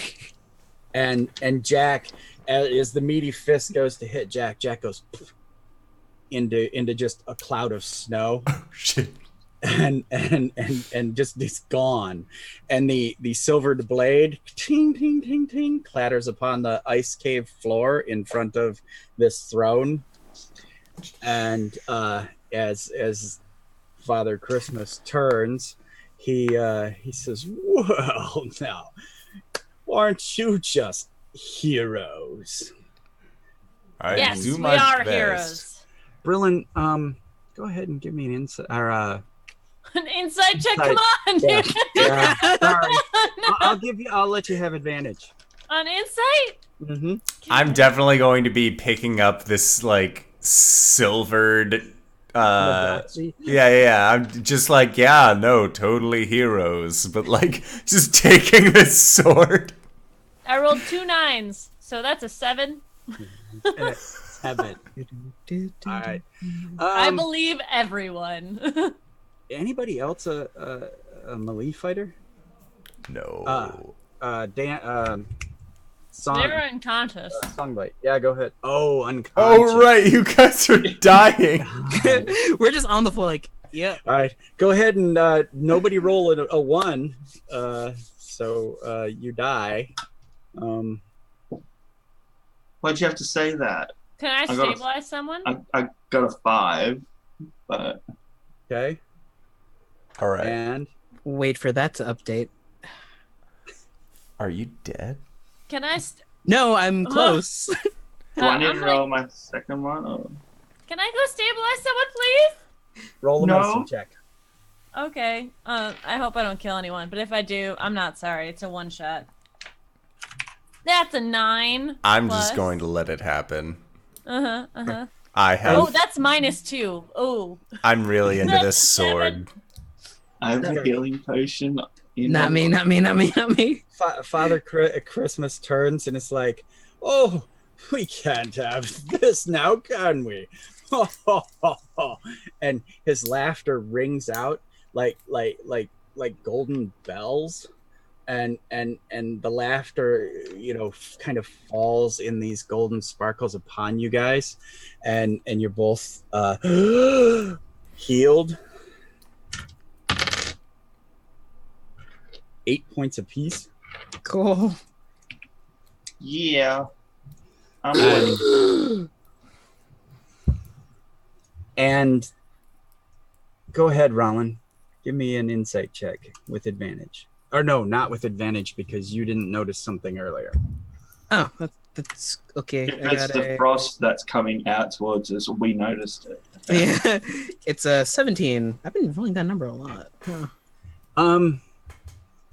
You make the connection that the kukri that is on this Father Christmas side is the kind of blade that would take the 4 hacks to chop off the heads of the heroes. Ba, ba, ba. I'm just gonna Fade to black, credits roll. Remember, Father Christmas called you all heroes. Oh no! Was it really Father Christmas or was it Krampus? It was Krampus. I'm not really a hero. Oh, it's fine. You all saved and released the demon. Wait. I mean, this is a plot hook. It's wait, just a plot hook. Hold up. So, I have to see. Guess whose strength of the graves past getting decapitated?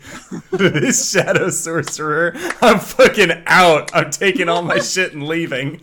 Hey, that's fine. I've got another blade song. I can increase my speed to 45 feet per second. I'm pretty certain I could. Berlin would just be like, "What the fuck are we doing? Why does nobody ever tell me?" And Run! as the credits are rolling, we see that where you're like, poof, whoosh, one, and you're like, why, we're running Just now? not whisper so it runs the other way. And we see intermittent in the as the credits are rolling, you guys like just flying off the side of the ice, just like flinging yourselves down into the snow and tumbling down the mountain. And, It's like cuts of us like hiding up against trees, looking super and then, scared. And then, like I said, credits some more, and then you guys under a pine tree, and It's like that fucking scene from Lord of the Rings with the Nazgul on the road. and like I said, Krampus has Santa Claus's head, and he's got a bag, and he's like, Ah!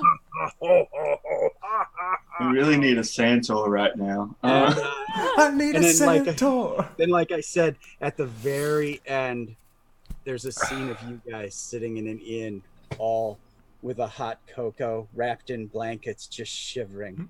All to the soundtrack of Jingle Bell Rock. All to the soundtrack of Jingle Bell, Jingle Bell, Jingle Bell. Can I just point out, next time the dwarf says, let's just sacrifice a family, let's just sacrifice Let's Sacrifice the I family. had the best idea, It was- guys. it was- Just say it. Just say it. Thank you, Greybeard. Yay, Thank you, Greybeard. Thank you. Thank you for this wonderful Christmas adventure. I couldn't have it end well. No. No, it's the holidays. You still have the sword, Dave? I still got that sword though. Is that? Oh yeah, I straight up pilfered that sword. Just like, this is mine now. Whoop. I can't use it, but somebody else I know eventually will. Yeah, the cone of cold spell that sword has, is quite useful. You guys, that I used it and I'm like, I forgot they're 3rd level and they've already been wounded. So that's a whole lot of D8. It's like Rollin and fucking Torvash about to go say something, and then just like this ice wind. Oh fuck! The one person that fails the friggin' vicious mockery, who should have disadvantage on attacks, casts a spell. It was great. It was a good time. I like this adventure. But that is all the time that we have for this evening's adventure. I know that we are going to try and get to a Nights in the Courtyard after this, which is our after show that we put on for our Patreon subscribers. So that way you guys can ask us questions and we'll answer them to the best of our abilities. It's a good time. God dang it. And I want to say thank you to everybody who came by and gave us awesome follows. Even though we did have our first instance of having to instigate a banhammer, it was still a good time. And thank you, Scraticus, for raiding us. It was a good time. It was the same guy. It's whatever. You can raid my chat anytime. Yeah, raid me IRL.